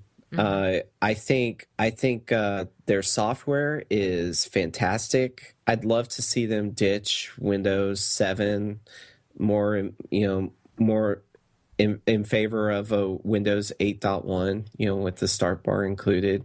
And I love their interface design. I love everything they're doing on the software front. And then couple that with Nokia's fantastic camera technology. I think, they could... Nokia is a smartphone manufacturer, but they also have patents in various areas. And them making, what is it, like a 48 megapixel camera, something crazy like ridiculous. That? Ridiculous, yeah. So photographers love this camera. They could be totally making devices outside the smartphone space and couple that with Microsoft hardware, be a really cool device. Like, what if we were to see a Microsoft / Nokia Kindle competitor? Yeah. I mean, Microsoft owns a big stake in Barnes & Noble now.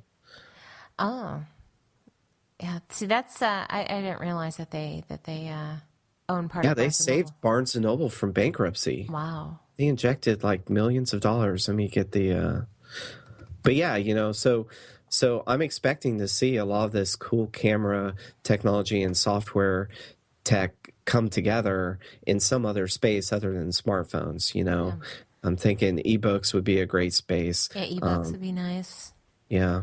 It's interesting to see, especially with Google buying Motorola last year and now Microsoft buying Nokia. It's quite, I don't know, just something to kind of think about. Yeah. Apple to buy Samsung? That would be awesome. You would love that news, wouldn't you? I would totally love that. I would love that. That's great. Yeah. So apparently, according to Forbes, Barnes & Noble sold like a big stake of its tablet market to Microsoft. And I think it was for like Microsoft invested like $300 million in the company. Microsoft actually offered, and this is according to Forbes, Microsoft offered $1 billion for the Nook business after investing $300 million. And it looks like Barnes & Noble barely broke even. So we may see something next year in this space for sure. I hope So I like Yeah. Yeah, but Nokia owns a lot of patents, so it'd be interesting to see how Microsoft levers Oh, that. So yeah, that might be part of it also. I think that was part of the whole reason why Google purchased Motorola was because of the patents. definitely, Yeah. definitely, it's all about patents today. But I'm more interested in, I guess I'm selfish. I'm more interested in what they do for me. But Yeah, me too. yeah, well, yeah, you brought up some great acquisitions. I totally forgot those three happened this year. My number one item actually is the meteorite slamming to central Russia. That had to Oh, be my top yeah. item of this year, and just how close we were to a disaster unseen since the Tunguska That was just disaster. And that was just crazy, you know? I mean, wow. That was really, I hate the fact that, and thank God it wasn't a complete disaster, but I hate the fact that, people were injured, from this. But how fascinating to watch, though, right? It was Yeah. exciting. It's like, Yeah. I mean, everybody was watching on YouTube just like instantaneously. I mean, all of a sudden, all the Twitter sphere just blew up with the same videos that CNN later started showing. I'm kind of wondering if we would have seen the event like we had without social media. Because we wouldn't have been able to see any of the footage taken by everybody's cell phones. right. It's interesting. The meteorite hitting Russia to me was a horrible event. The meteor itself was capable of delivering 400 to 600 kilotons of TNT. It could have leveled this entire Chelyabinsk area. Wow. I mean, it would have leveled it, but the trajectory was just a little off, and the meteorite ended up burning up. But it could have easily had hit if it were just a few angles lower, So there's that impending doom that the article brought, but there's also the social media side to it. How social, I know how CNN and the regular news outlets they like to make you think that social media is not trustworthy, but the media is not very trustworthy either, And if it weren't for social media, then I would have never have learned about this, and just the coverage of it was fantastic from all the firsthand accounts in the region. And I really, for a split second, I felt connected with the people there in the Chelyabinsk region. I didn't know what was going on. They didn't know what was going on. And I wasn't thinking about politics. I wasn't thinking about, Cold War. I wasn't thinking about any of that stuff. I was just hoping that these people were okay. Mm-hmm. It was like the event had transpired here in the United States, and I really felt close to the event. And that's one good thing that I think came about the news coverage, was that social did bring us together with the people that were directly involved. And it's something that felt so alien to me, watching CNN or whatever, and seeing all the glorified headlines and the looping of footage, 12-second footage and pictures. And, I was actually getting firsthand eyewitness account from the people there. And that's so cool, right? Yeah. I would love to see websites that are just dedicated to the social media coverage during these events. I mean, that would be really cool. That would be a lot of fun to see. I would love to go backwards in time. I know we think about now, and it's really hard to search through time and Twitter, but it would be really cool to be able to just see how close people actually were during the event. I know during 9/11, we didn't have that. We didn't have social like we do now. Mm-hmm. And I'm just wondering how different things would have been after 9/11. Because I remember at the time of 9/11, I thought, along with some of my friends, that we thought China was invading. I mean, it was pretty crazy. But if we had this social media setup that we have today, we would have learned firsthand that the Chinese were as scared about terrorism during that time as we were, you know? And everybody was going through it with us. It wasn't just us. And that's something you didn't really hear until later. But, you know, yeah, the fact that the social sphere kind of connected us all during this time period was a testament to the internet. It's an interesting observation, and you're right. That's how we find our news today, and that's how we uncover everything that's happening. What was that that plane crash? What was that plane crash that happened great in San Francisco? And who was someone from Samsung, right? Or who was it? Someone tweeted. Was AOL. Was it AOL? No, I remember there was a man that tweeted and took a picture and he said something like, "Just wasn't a plane wreck or surreal." He took a shot. It was someone from. Yeah, the first photos we saw were on Twitter. Yeah, I think he was from Samsung, and he was on a flight from China.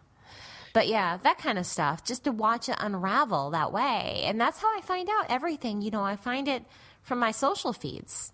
That's it. I don't very rarely. You know, I find it on the social feeds, and then I'll go look for the news story.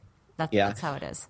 Normally, I look to the regular media outlets when I want to know that something has stuck, like a social event has gone mainstream, and normally that's when the news outlets begin to cover it.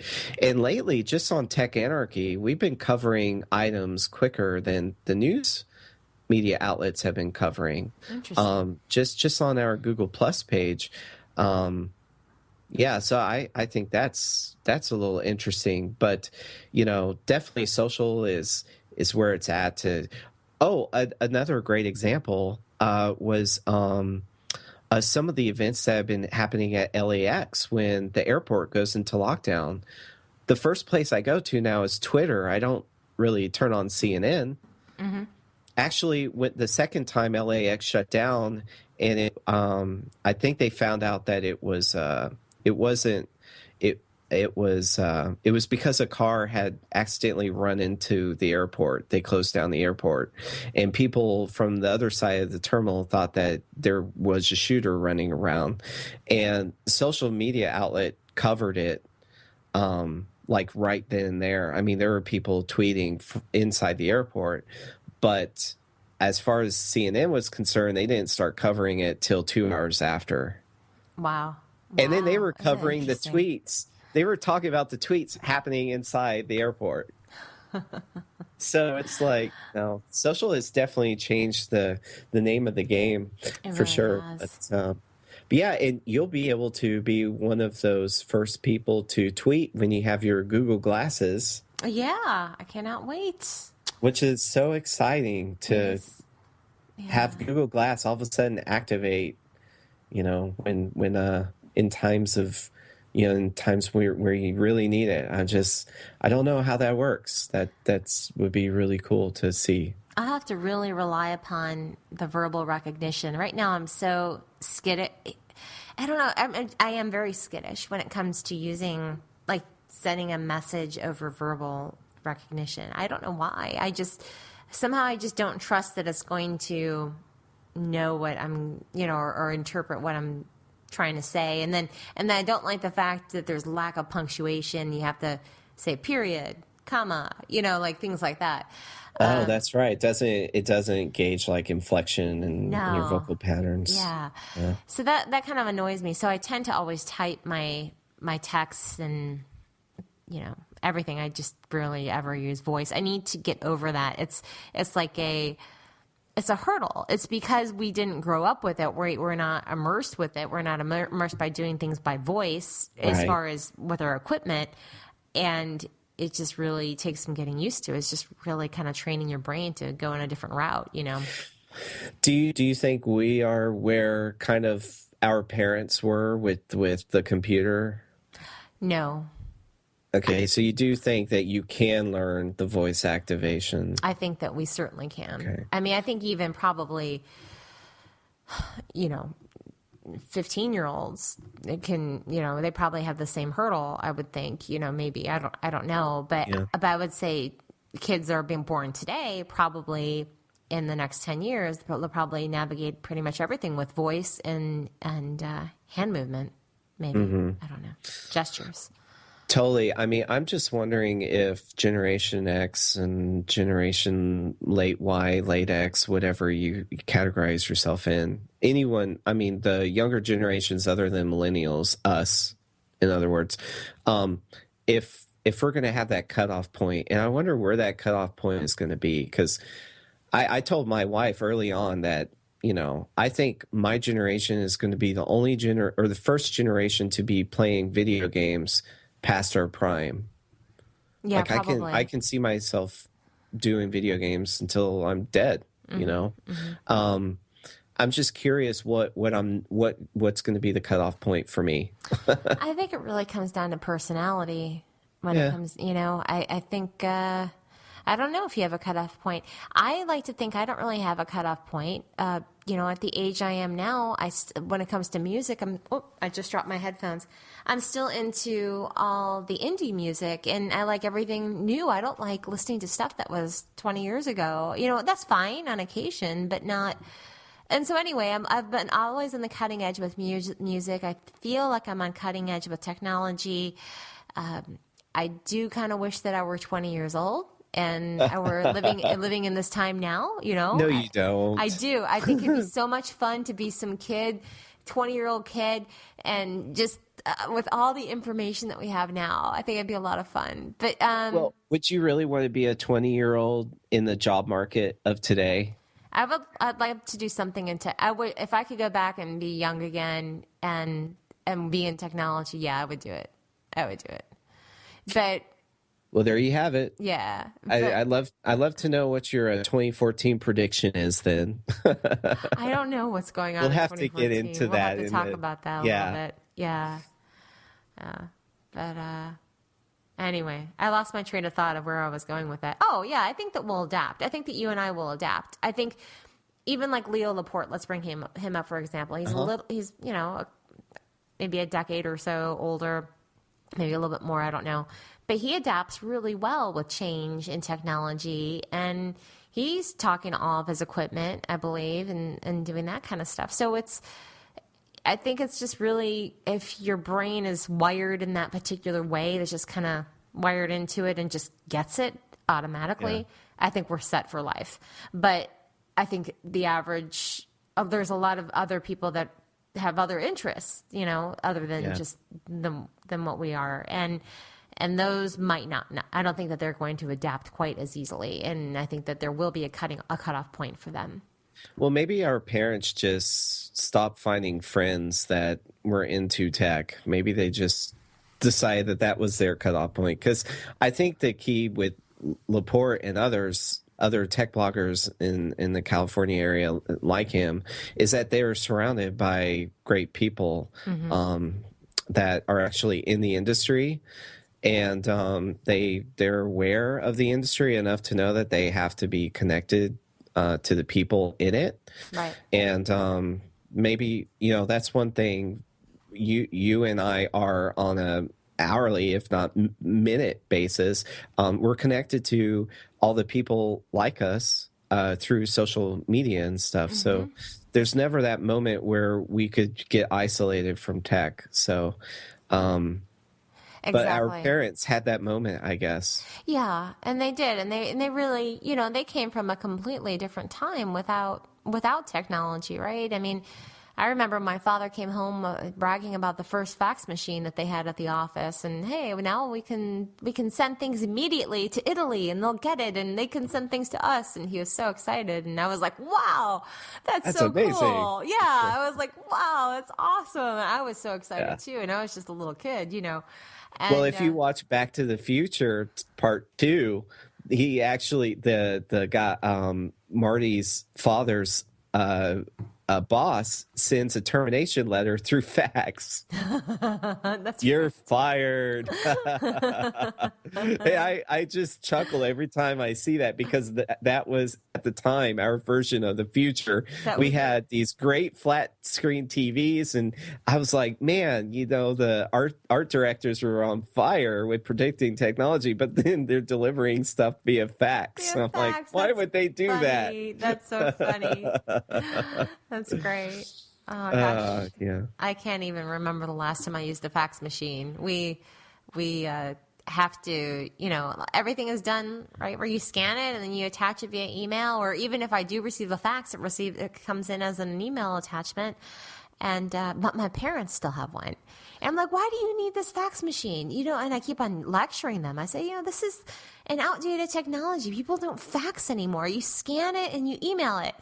And then their excuse is that they have an elderly aunt in California who's like in her, even so, she's in her 80s. That's no excuse.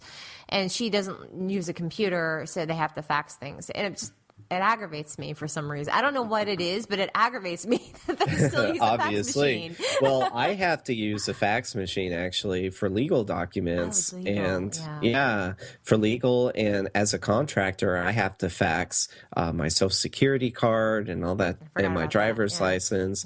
Yeah, I scan it, but I'm like, can I just email you my scan? No, it has to be faxed because they need the time and date. Timestamp. Gotcha. Yeah, exactly. Interesting. Well, that's got to change. That's got to change. That's just ridiculous. I mean, well, let's put that in our top tech prediction for 2014. The fax machines will finally go away. God, I hope.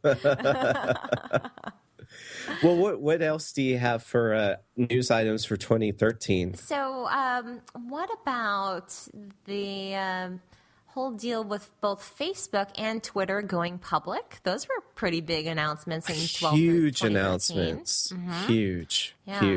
And I think the Twitter one was a little bit more popular, or not popular, a little bit more successful than the Facebook one. Both are successful, but Twitter, at least there was a lot more hubbub about it, I think. Well, maybe not. Maybe that's just because it was more recent, perhaps. Yeah, it is quite recent, but I think you bringing up Facebook was a great, I oversaw, I totally forgot about that as well. Yeah.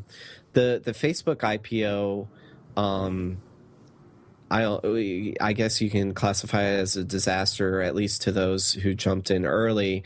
But I think it also represents a warning for investors to jump in early.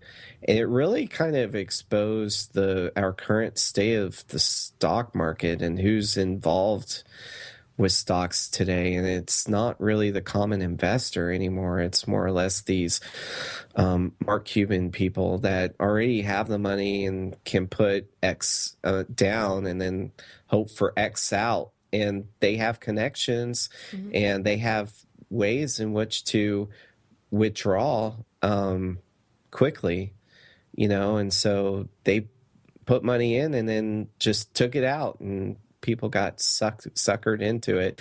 I know CNBC had great coverage, and give a shout out to them because they were warning people to invest in Facebook early on. Yeah. They're like, what are people? I know Kramer was like, what are people doing? This is not going to be good. They told people over and over again, but the argument was, just look at what Apple's at now, or look at what Google's at now, and they just didn't get it, Right. But Twitter, I think, was more successful just because of the lessons learned from Facebook. Yeah, good point. So I do think that Twitter is a great model going forward as far as going IPO, and they really showed hesitance in even going IPO. So it's always good to, but I think in the end, just from what we just discussed about how crucial social is to changing the media landscape, I think Facebook and Twitter should have gone public. Maybe the manner in which they went about doing it was not the best way, or maybe it wasn't their time, or who knows, what time will tell from their IPOs. But in the end, it is a crucial part of disseminating information of today. So, that was a great great catch. Oh, thank you. So what do you have on your list for some of the top items from 2013? Well, another Snowden item. June 24th, 2013, Edward Snowden escaped from China. And that started I don't know what you call it. If you're an NSA employee, that started your immediate reinstatement. Or if you're a former employee, your immediate reinstatement, or working 24/7 shifts. It definitely gave Ars Technica something to write about, because I think they have something to write about every week now. Oh, yeah. But Snowden clearly had the upper hand, or he clearly has the upper hand now in the national debate, because no one really knows what he has. But at the time, we didn't think he had stolen that much when he escaped China. And if we knew now, then I'm wondering if the United States would have gone to extraordinary length to retrieve Snowden. But just the manner in which he was snuck out of China was pretty interesting. I don't know if you remember, but the link that I post in the show notes is actually a picture of the news media outside of the terminal in which Snowden was supposed to arrive at in Russia. Let's see. And it turns out that he had been there all along, and the news media itself was fooled. Oh, wow. Says something. So Yeah. I'm pulling it up right now. Okay, gotcha. Yeah, I believe it's The Guardian. So all the news media, they're outside the terminal, and I'm guessing the United States, Look at all those people. Oh my God. yeah, and they were all fooled. Snowden was already there. He had been in another flight previous. That's awesome. So yeah, if you want to go back through time and just see how crazy the event was, just start at June 24th, 2013, and work your way to today, because it got pretty crazy. I think at a certain point, they thought he was going to South America, and then he wasn't. And I can just see the NSA just running around like fire ants, Mm-hmm. Once you step on their mound, they just disperse, and then they look for another mound or look for a way back home. And I can just see them scouring through so much encoded transmissions and stuff just to find this guy. I wonder where he's getting income from, or he must have had a lot of money before. And if I'm in the NSA and I'm building dossiers on people that could potentially be the next Snowden, that's one thing I would definitely be looking at, is who's saving their money in intelligence. Yeah, that's right. I mean, that's a great question. I mean, how is he surviving? If you don't have a job, then, he has to have he had to have had a lot of money saved. Well, he is leaking information to The Guardian and to the Washington Post. Maybe they're paying him. Maybe, just maybe. Yeah. So what else do you have on for 2013? What else? I have, a couple of different things. First, I think this is significant, that Apple rolled out iOS 7, which was a complete overhaul of iOS. I'm glad you mentioned that, because I was trying to weigh a meteor impact in iOS 7. I know. But heck, it was significant. If you think of it this way, it affected a lot of people, right? It affected a lot of end users. That's a great point. Yeah. Do you think it affected people in a good way or a bad way? I think a good way. And I think the Really? people that, and people that are hesitant to change or resistant to change, they'll get over it and they'll learn it, Yep. So if everybody was living under Jennifer's rule, we would probably all be wearing Google glasses. And everybody would know each other's name and be able to go to a bar and enjoy a tasty beverage and call everybody Phil. I would love it if with Google Glass, if it really ends up being that way one day, like if I look at someone and then I would love to have like a label on top of them. Like, look at you. Tim Harris. Yeah, the augmented reality stuff is going to be really cool. I want that. Yeah, that would be very bizarre if everybody has Google, or when. I mean, I really do think it's a matter of when. Everybody has like something Google Glass-esque, and you're at a store one day and they're like, "Hey, I love your podcast." And you're like, "What?" Yeah. Now it's great to be able to walk amongst the many, and not, Mm-hmm. I kind of wonder who listens and who doesn't locally. But it's just it would make it more interesting, I think, when people can all of a sudden place like social information on top of you, and even have like a real-time feed going on. Like feed. Okay, okay. Let me mention Highlight. Do you use Highlight? No. App Highlight? Okay. So Highlight is a location-based app. It's both for iOS and Android. And the URL, in case you're interested, it's oh gosh, where is it?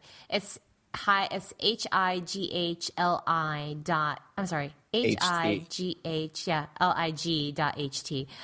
and they recently launched an update. And so what it does is that when you're using this next generation of Highlight, it I'll just read this because I can't say it as eloquently as the way they put it.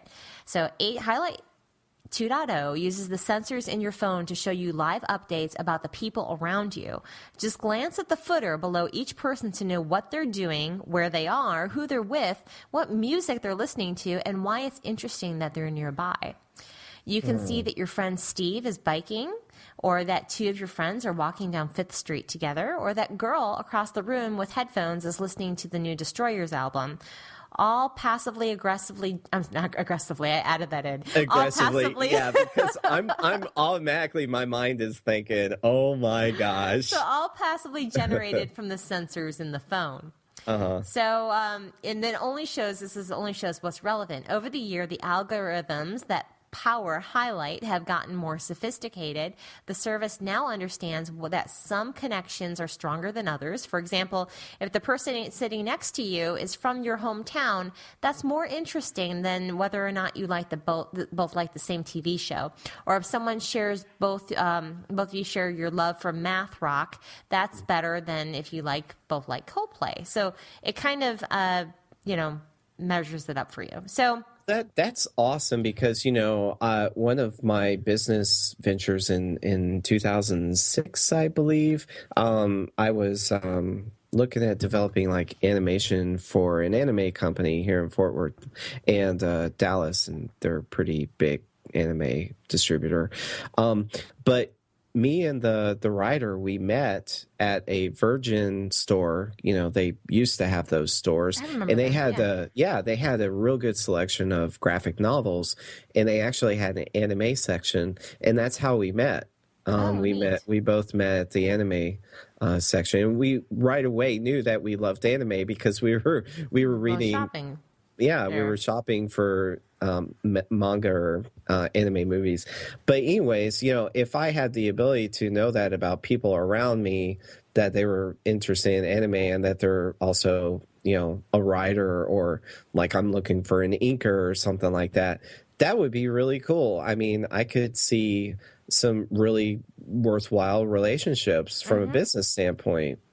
With these kinds of technologies, Yeah, and here's something else they said here. Only what's new. It says, when you run into someone in the real world, you often ask them what's new. Well, Highlight works the same way now. When you bump into someone on the street, a red badge will tell you if they've posted new photos and updates since the last time you saw each other. Just tap the badge to view them. It's a great way to keep up with coworkers, roommates, and the people that you see in your life.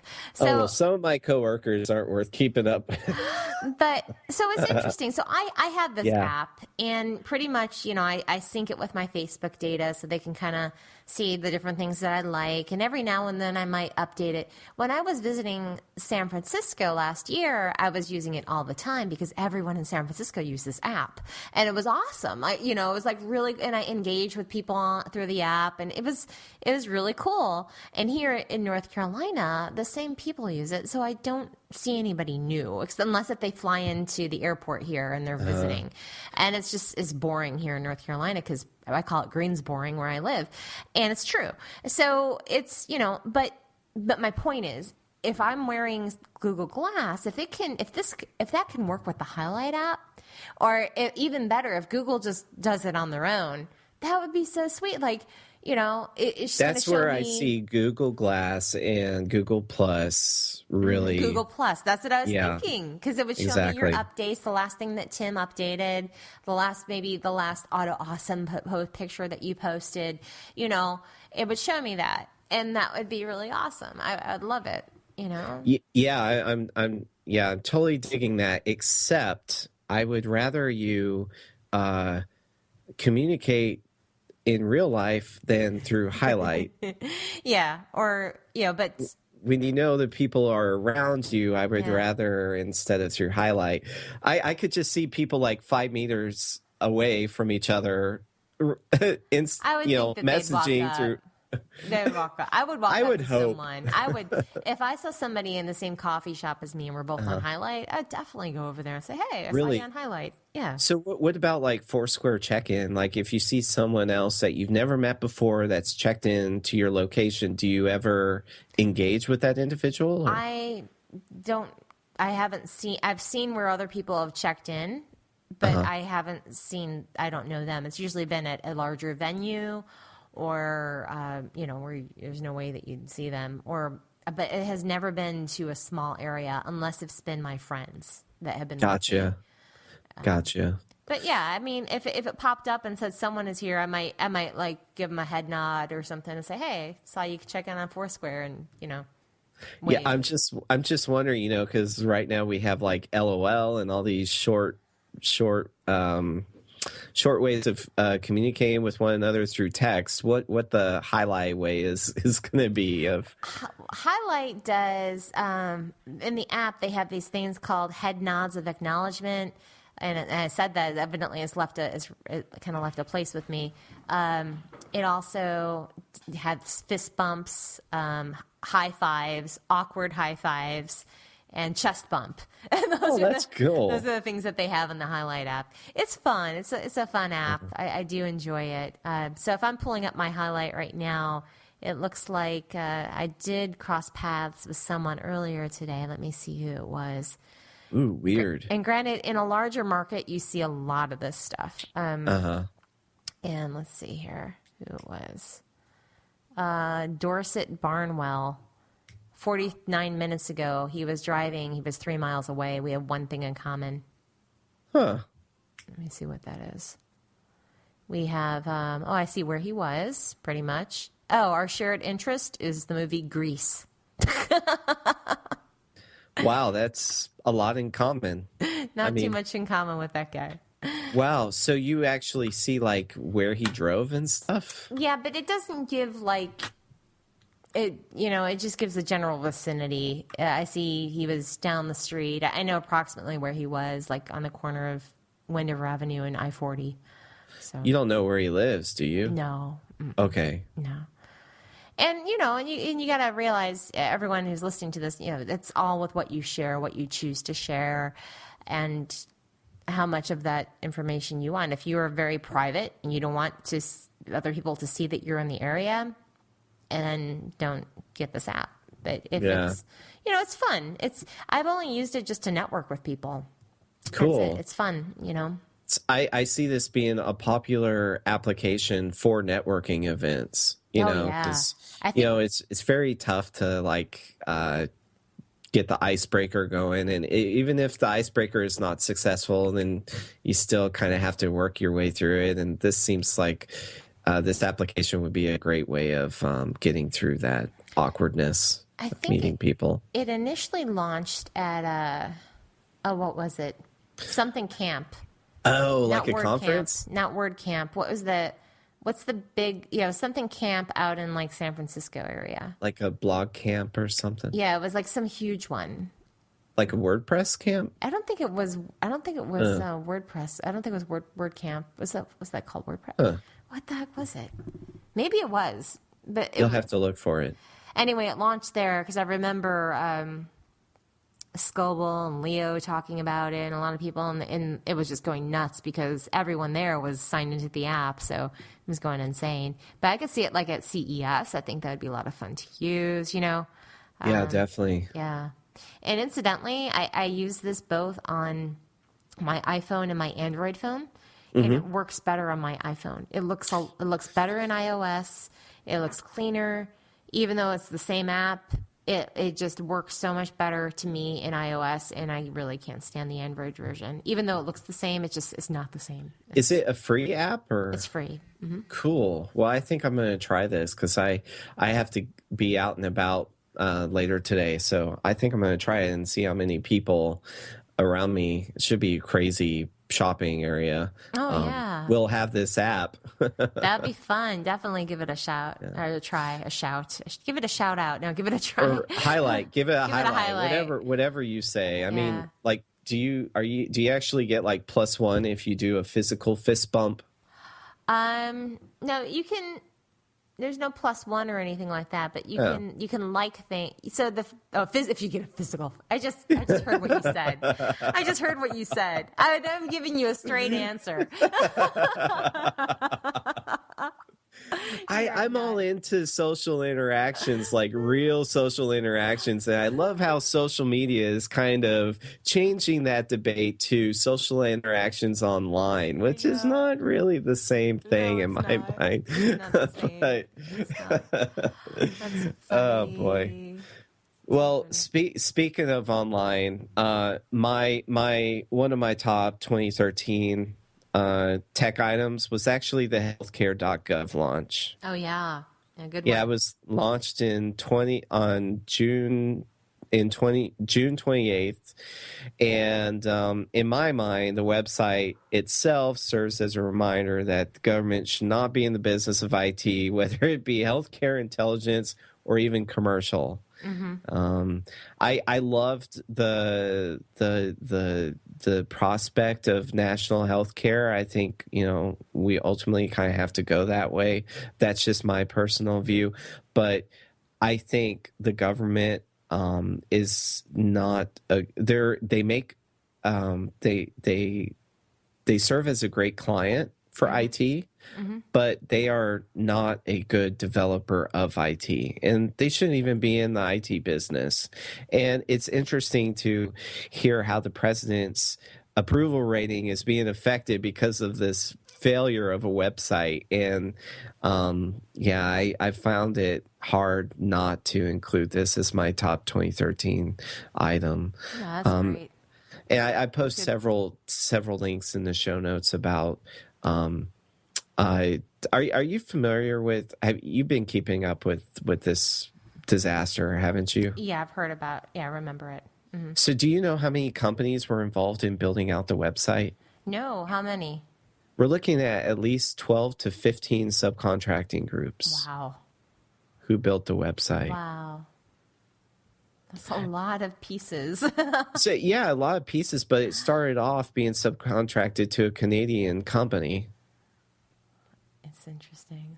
And who then in turn subcontracted that out to a company in India.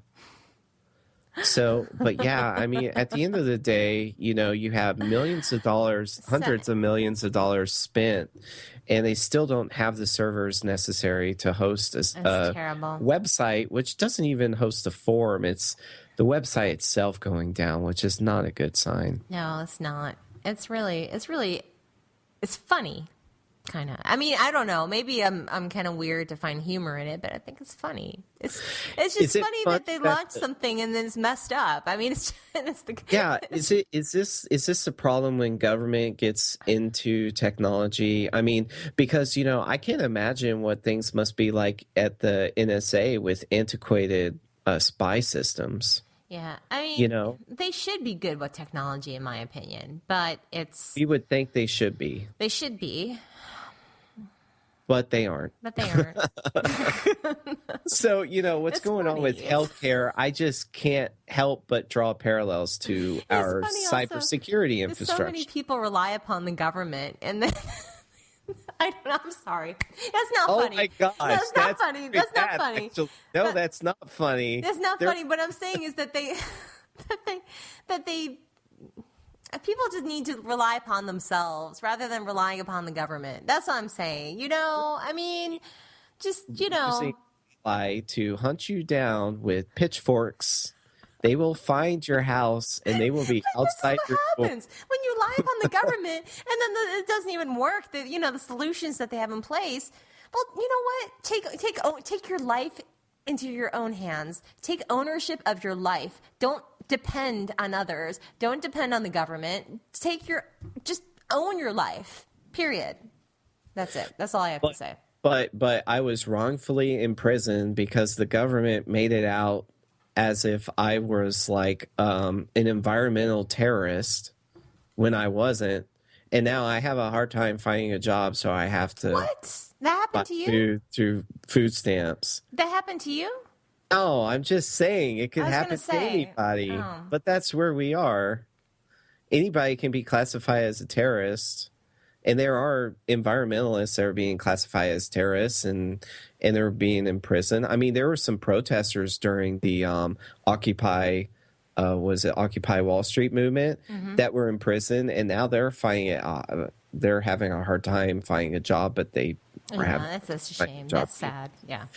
I'm just saying, I understand you're laughing at people is not really the answer nice. that I was expecting. I can't help it. I just, I'm very opinionated when it comes to some of these things. Karma, Jennifer, you have to believe in karma. This is not good for you. I cannot.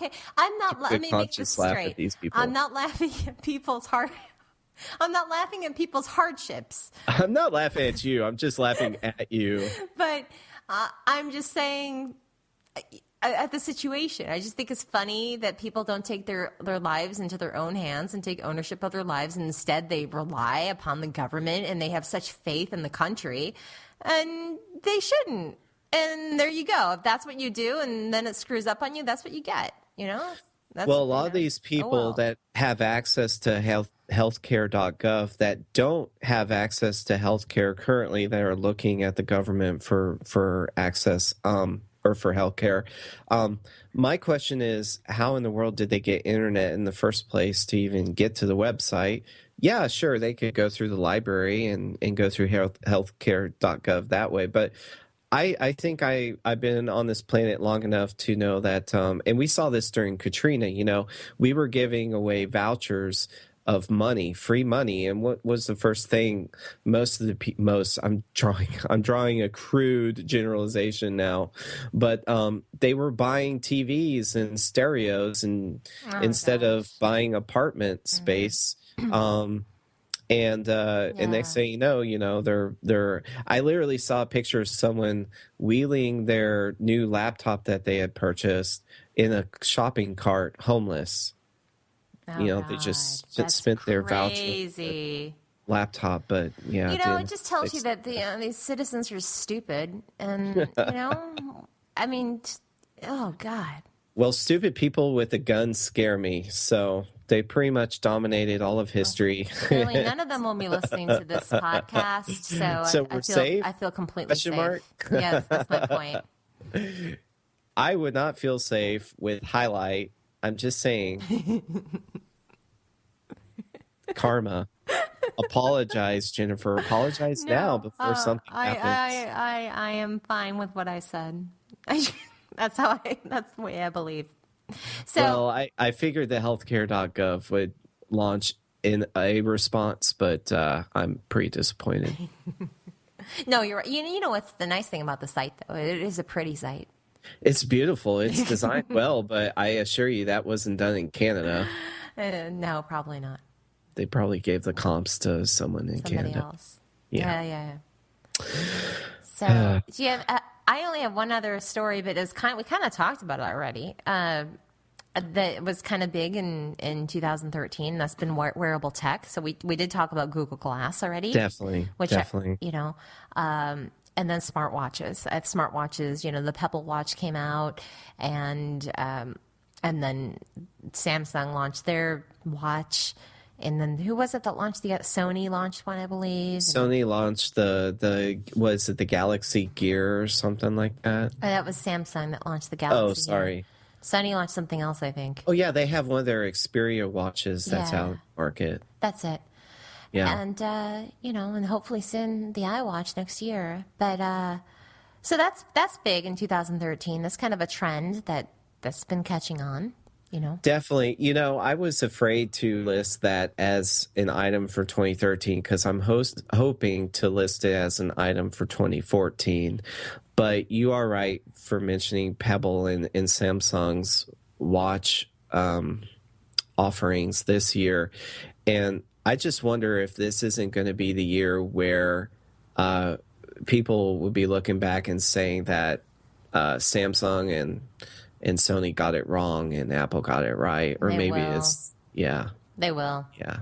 I mean, Samsung's has been a disaster. No, Why release a watch? I think, you know what? I wouldn't put this past Apple's PR department to plant the seeds of a watch coming out this year, only to have Samsung only respond. to set them up? Only to set them up? That's awesome. For failure. For absolute failure. Oh. Because that's exactly what happened. Why would Samsung release a watch unless they didn't think Apple would be releasing a watch? I love the way your mind works. How devious is that? That's wonderful. It's a company. Come on. Devious. If they can sign prenups, they can actively participate in open warfare. Oh, that's great. Yeah, we'll see. I did see that you saw that you covered Xbox and PS4. I was wanting to cover that. Did I mention that yet? No, not yet. Oh yeah, that was one of them. Also, go ahead if you want to cover it. Go ahead. Well, no, I was wanting to, but it does kind of go into the wearable tech space, and I guess this is just one of your tech news items for 2013. Top tech news: the launch of the Xbox One and both PS4. I mean, it's been a lot. I mean, it's huge news because they don't come out with that every year, so it's pretty significant, in my opinion. Oh, definitely, but it's the technology that they offer, that they provide, that's like wearable-esque, with the control. The controller is fully touch sensitive. I picked up a PS4 camera just recently. I'm trying them out at the labs. I mean, they respond to your gestures. The Xbox One responds to gestures. I think this is definitely going to be considered the year of the console if you have to look back and put a label to it. Mm-hmm. And the adoption of wearable tech in the future, in next year specifically, I think will solidify the success of the console market. I think because a lot of the manufacturers, Sony and Xbox or Microsoft, and even Apple, they're banking on wearable tech succeeding, or just tech in general that involves other sensors other than touch, other sensory, human sensory other than touch. And, we'll see what happens. But I think, if the gaming market, if the millennials embrace it first, then that will kind of provide a good base for next year moving forward. So looking forward to that. Me too. Yeah. I think it will be embraced. Yeah, I hope so. Hey, by the way, Xbox Ones are available at Best Buy if you want to get one. Oh, they're out now? They're actually in the stores? Yeah, they're available if you want one. But the PS4s are not? PS4s are not, apparently. Interesting. Not, yeah. Interesting. Yeah, well, my last item on my list for 2013 is the House of Cards debut on Netflix. Yeah. February 1st, 2013 will forever go down in history. I think they're going to say that this was the year where content, big media-funded content, disintegrated. Good story that you have here. I agree. I like this one. Did you manage to watch Kevin Spacey's YouTube video? I think he was speaking at a content expo somewhere. Oh, God, I meant to watch that. Thank you for reminding me. I remember when it was, they were talking about it on some tech shows, And I was like, oh, I need to watch that. And I forgot. So thank you for reminding Well, me about it. I post the link on the show notes, Okay. and so people will probably have immediate access to the Oh, video. there it is right there. Yep. Yeah. Um, Kevin Spacey delivered an awe-inspiring speech, and one as a content developer myself, and my friend, he's in the business as well, who I was with yesterday. I just get goosebumps hearing that someone with the status like Kevin Spacey has the same view about content that I do. And so many indies have this view that content is gated now. And I think Kevin Spacey said that the media establishment that creates content spends about $600 million plus in making pilots, pilot episodes. And he in the video that I'm posting on the website, he goes into saying that like 50 pilots were made and only 13 pilots were adopted into series, and then of those series, who knows how many are actually going to be renewed for another season. And he was referring to the fact that a lot of these media conglomerates required him to make a pilot episode of House of Cards, whereas he didn't want to make one. He wanted to actually let the characters develop over time. Right. And it's something very hard to establish with a TV pilot, right? No, that's true. Mm-hmm. That is true. And even Battlestar Galactica, it took 2 pilot episodes technically for the pilot. Battlestar was in two parts for their pilot episode, which was like 3 hours long. So even Battlestar Galactica had a pretty long pilot.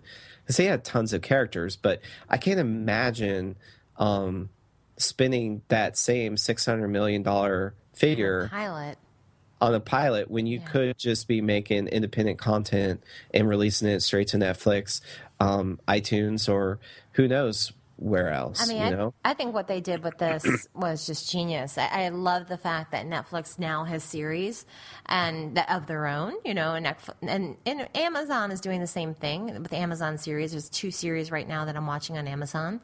One is called The Betas. It's quite cute. It's like a comedy type of thing about some young guys in their 20s, maybe a guy in his 30s that are starting a startup in San Francisco, and it's really cute. But anyway, so that's on, that's just a series that's right on Amazon only. And Netflix, I think, started this trend with House of Cards. That's right. I forgot to mention Amazon. Amazon's doing the same thing too. Mm-hmm. Yeah. And I love it. I mean, it's and Hulu does it too. Hulu has Hulu only series as well. Oh, I didn't know that. Mm-hmm. I haven't really been able to get into any of them. I started watching one and I wasn't too impressed. But there's other ones on there, and I just haven't really dedicated the time. But yeah, they have their own ones also. So series that are only on Hulu. Well, that's another important point about what House of Cards has given us is it's given us a template to not just creating content on these delivery networks like Netflix, but creating it well. Mm-hmm. And being able to relocate the funds to actually find the talent, find the writers, and find the great cinematographers and everybody required to make a great film possible.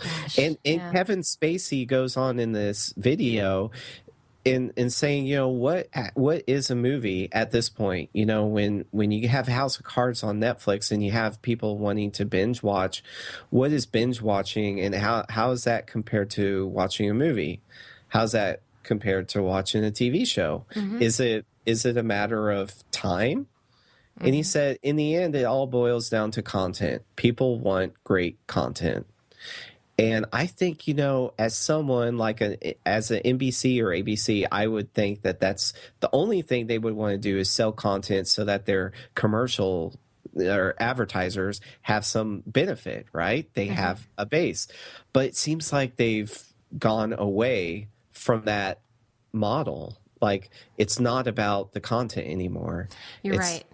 It's about the distribution. It's about the distribution, just getting stuff out there. And And you know what's funny? As you're describing what he said, I did end up watching this. Isn't that funny how my memory? Now you remember, I remember it now. I remember the news about it, and then I thought, well, I didn't watch it. And then you're telling me everything in it. I'm like, oh yeah, I did. And now it's coming back to me. I did watch it when it came out. It was over the summer, I believe, right? Yeah, exactly. Yeah. And he hit the nail on the head. It was a marching drum. That was his call to war. Mm-hmm. And NBC's, ABC's, CBS's of the world, their days are numbered. Mm-hmm. They are. And this is it. And the thing of it is, like you said, it was quality, and House of Cards in particular was just so well done. The acting was fantastic, and everything was, I just loved it. I mean, I serial watched that to my heart's content, or binged watched rather. And it was wonderful, and I can't wait until it comes back out. So, I think people binge watch because there's so little quality content out there today that when they do encounter great content, they just want to absorb it like a sponge. Yeah. And they will do anything possible to absorb as much. Well said. Mm-hmm. And by the way, season 2 is coming out next February, so good. We can look forward to that. But so I read this, and obviously, I'm like, yeah, get him, go Kevin Spacey, this morning. And I'm familiar with the video too from the summer, but I think I'll repost it because from time to time, I think we have to keep remembering, we have to keep him, what is it?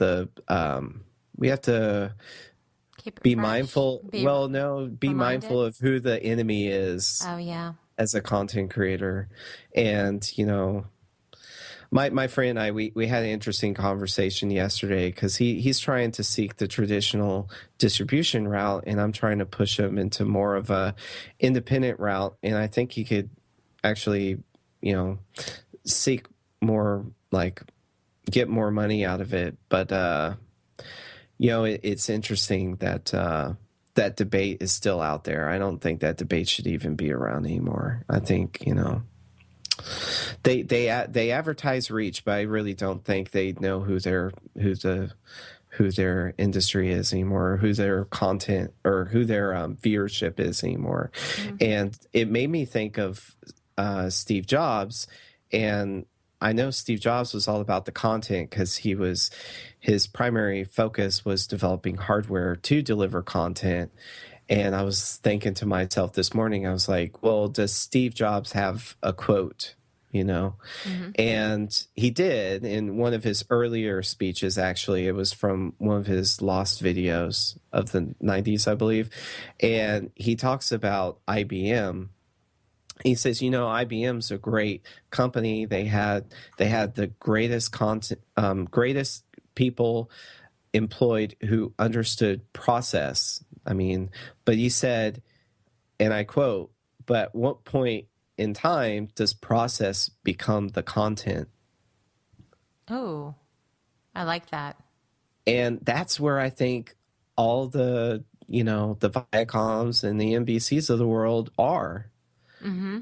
They're so enamored with their process that they don't even know what they're producing anymore. Right.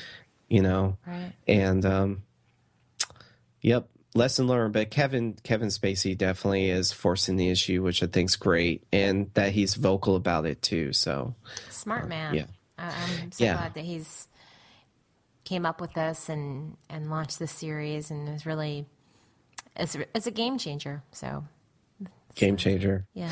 You know what? That would be a great idea for a new show on Netflix. Game changer. Maybe it could center around an IPO. Oh yeah, that would be interesting. That'd be a fun idea. Yeah. So are we wrapping up? Do you have any more tech items for 2013? Speak now or forever hold your peace. I do not.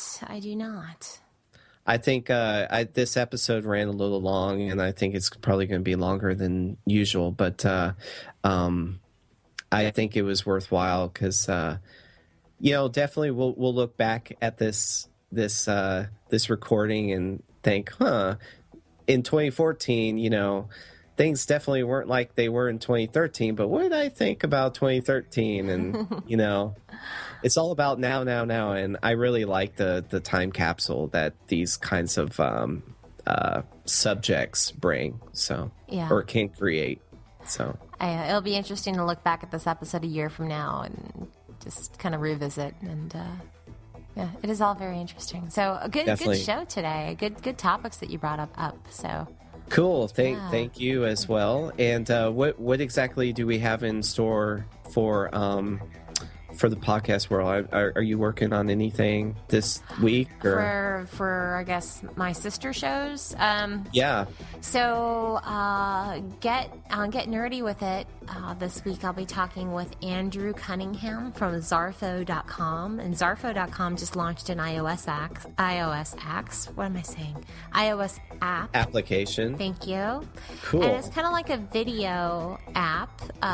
So it lets you take 10, 30-second and 60-second videos and do some live streaming, as well as kind of like a little social network. And so he's out of like a Vine for video. Yeah, kind of like a Vine, but yeah, kind of like that, sort of. I dig. Yeah. And so he's a friend of mine out from Melbourne, Australia, a good guy, and so I wanted to interview him and talk with him and kind of help his app launch. Cool. Yeah. So if you haven't been onto the site yet, you can go and grab a username. Right now, a lot of usernames are available since it is new. So I was able to get Jennifer as one of mine, and I have two of them, and Jennifer Ruggiero is the other. So, so I'll be talking with him, and then that's it for this week, actually. So. Oh wow! So it's going to be a quiet week for you then. So you're going to get some much needed rest and. Gonna work on some things that I've been wanting to work on.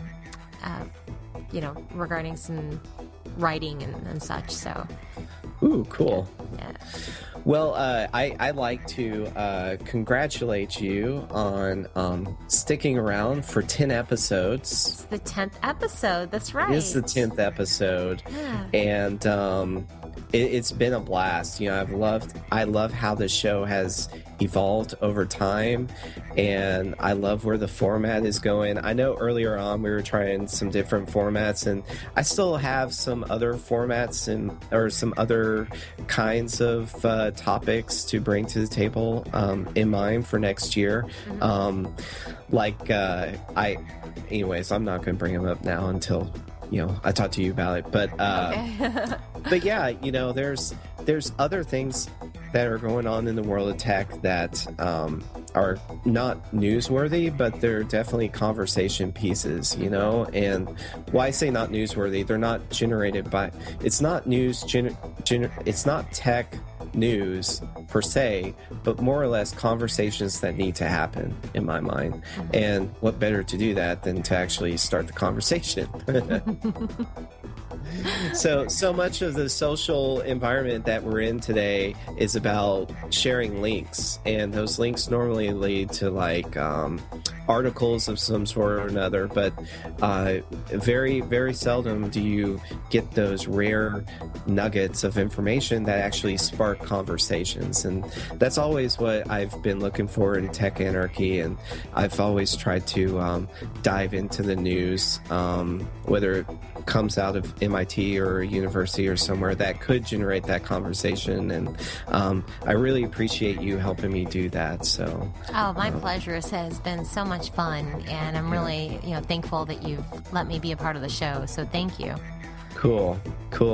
And I believe we are going to be recording Sunday, next Sunday. But the holidays are fast approaching, so I'd like to talk about next year and what things we see on the horizon for 2014 in the next show. All right, that sounds good. Yeah, I know we talked about wearable tech and kind of alluded to 2014 in this episode, but this is our time to get out the predictions, come up with predictions, because next year is actually going to be, or next following week is going to be 2014. So, yeah. That's right around the corner. So right around the corner. Yeah. That sounds like a plan. Awesome. Well, everybody can find us at techanarchy.com. On Twitter, we are tech_anarchy. On Google Plus, we are plus Tech Anarchy Social. And then on Facebook, we are facebook.com/Tech Anarchy Podcast. And I'd like to also announce that we are now on Stitcher. Nice. Stitcher Radio. Yay. Woohoo! I love Stitcher Radio. I do too. Just being able to be stitched in with Rachel Maddow and some other great broadcasters is really cool to me. But very cool. Yeah. Excellent. Cool. Well, it's been a great time as always, and look forward to recording our next one. All right, I look forward to it. You have a good day. All right, you too.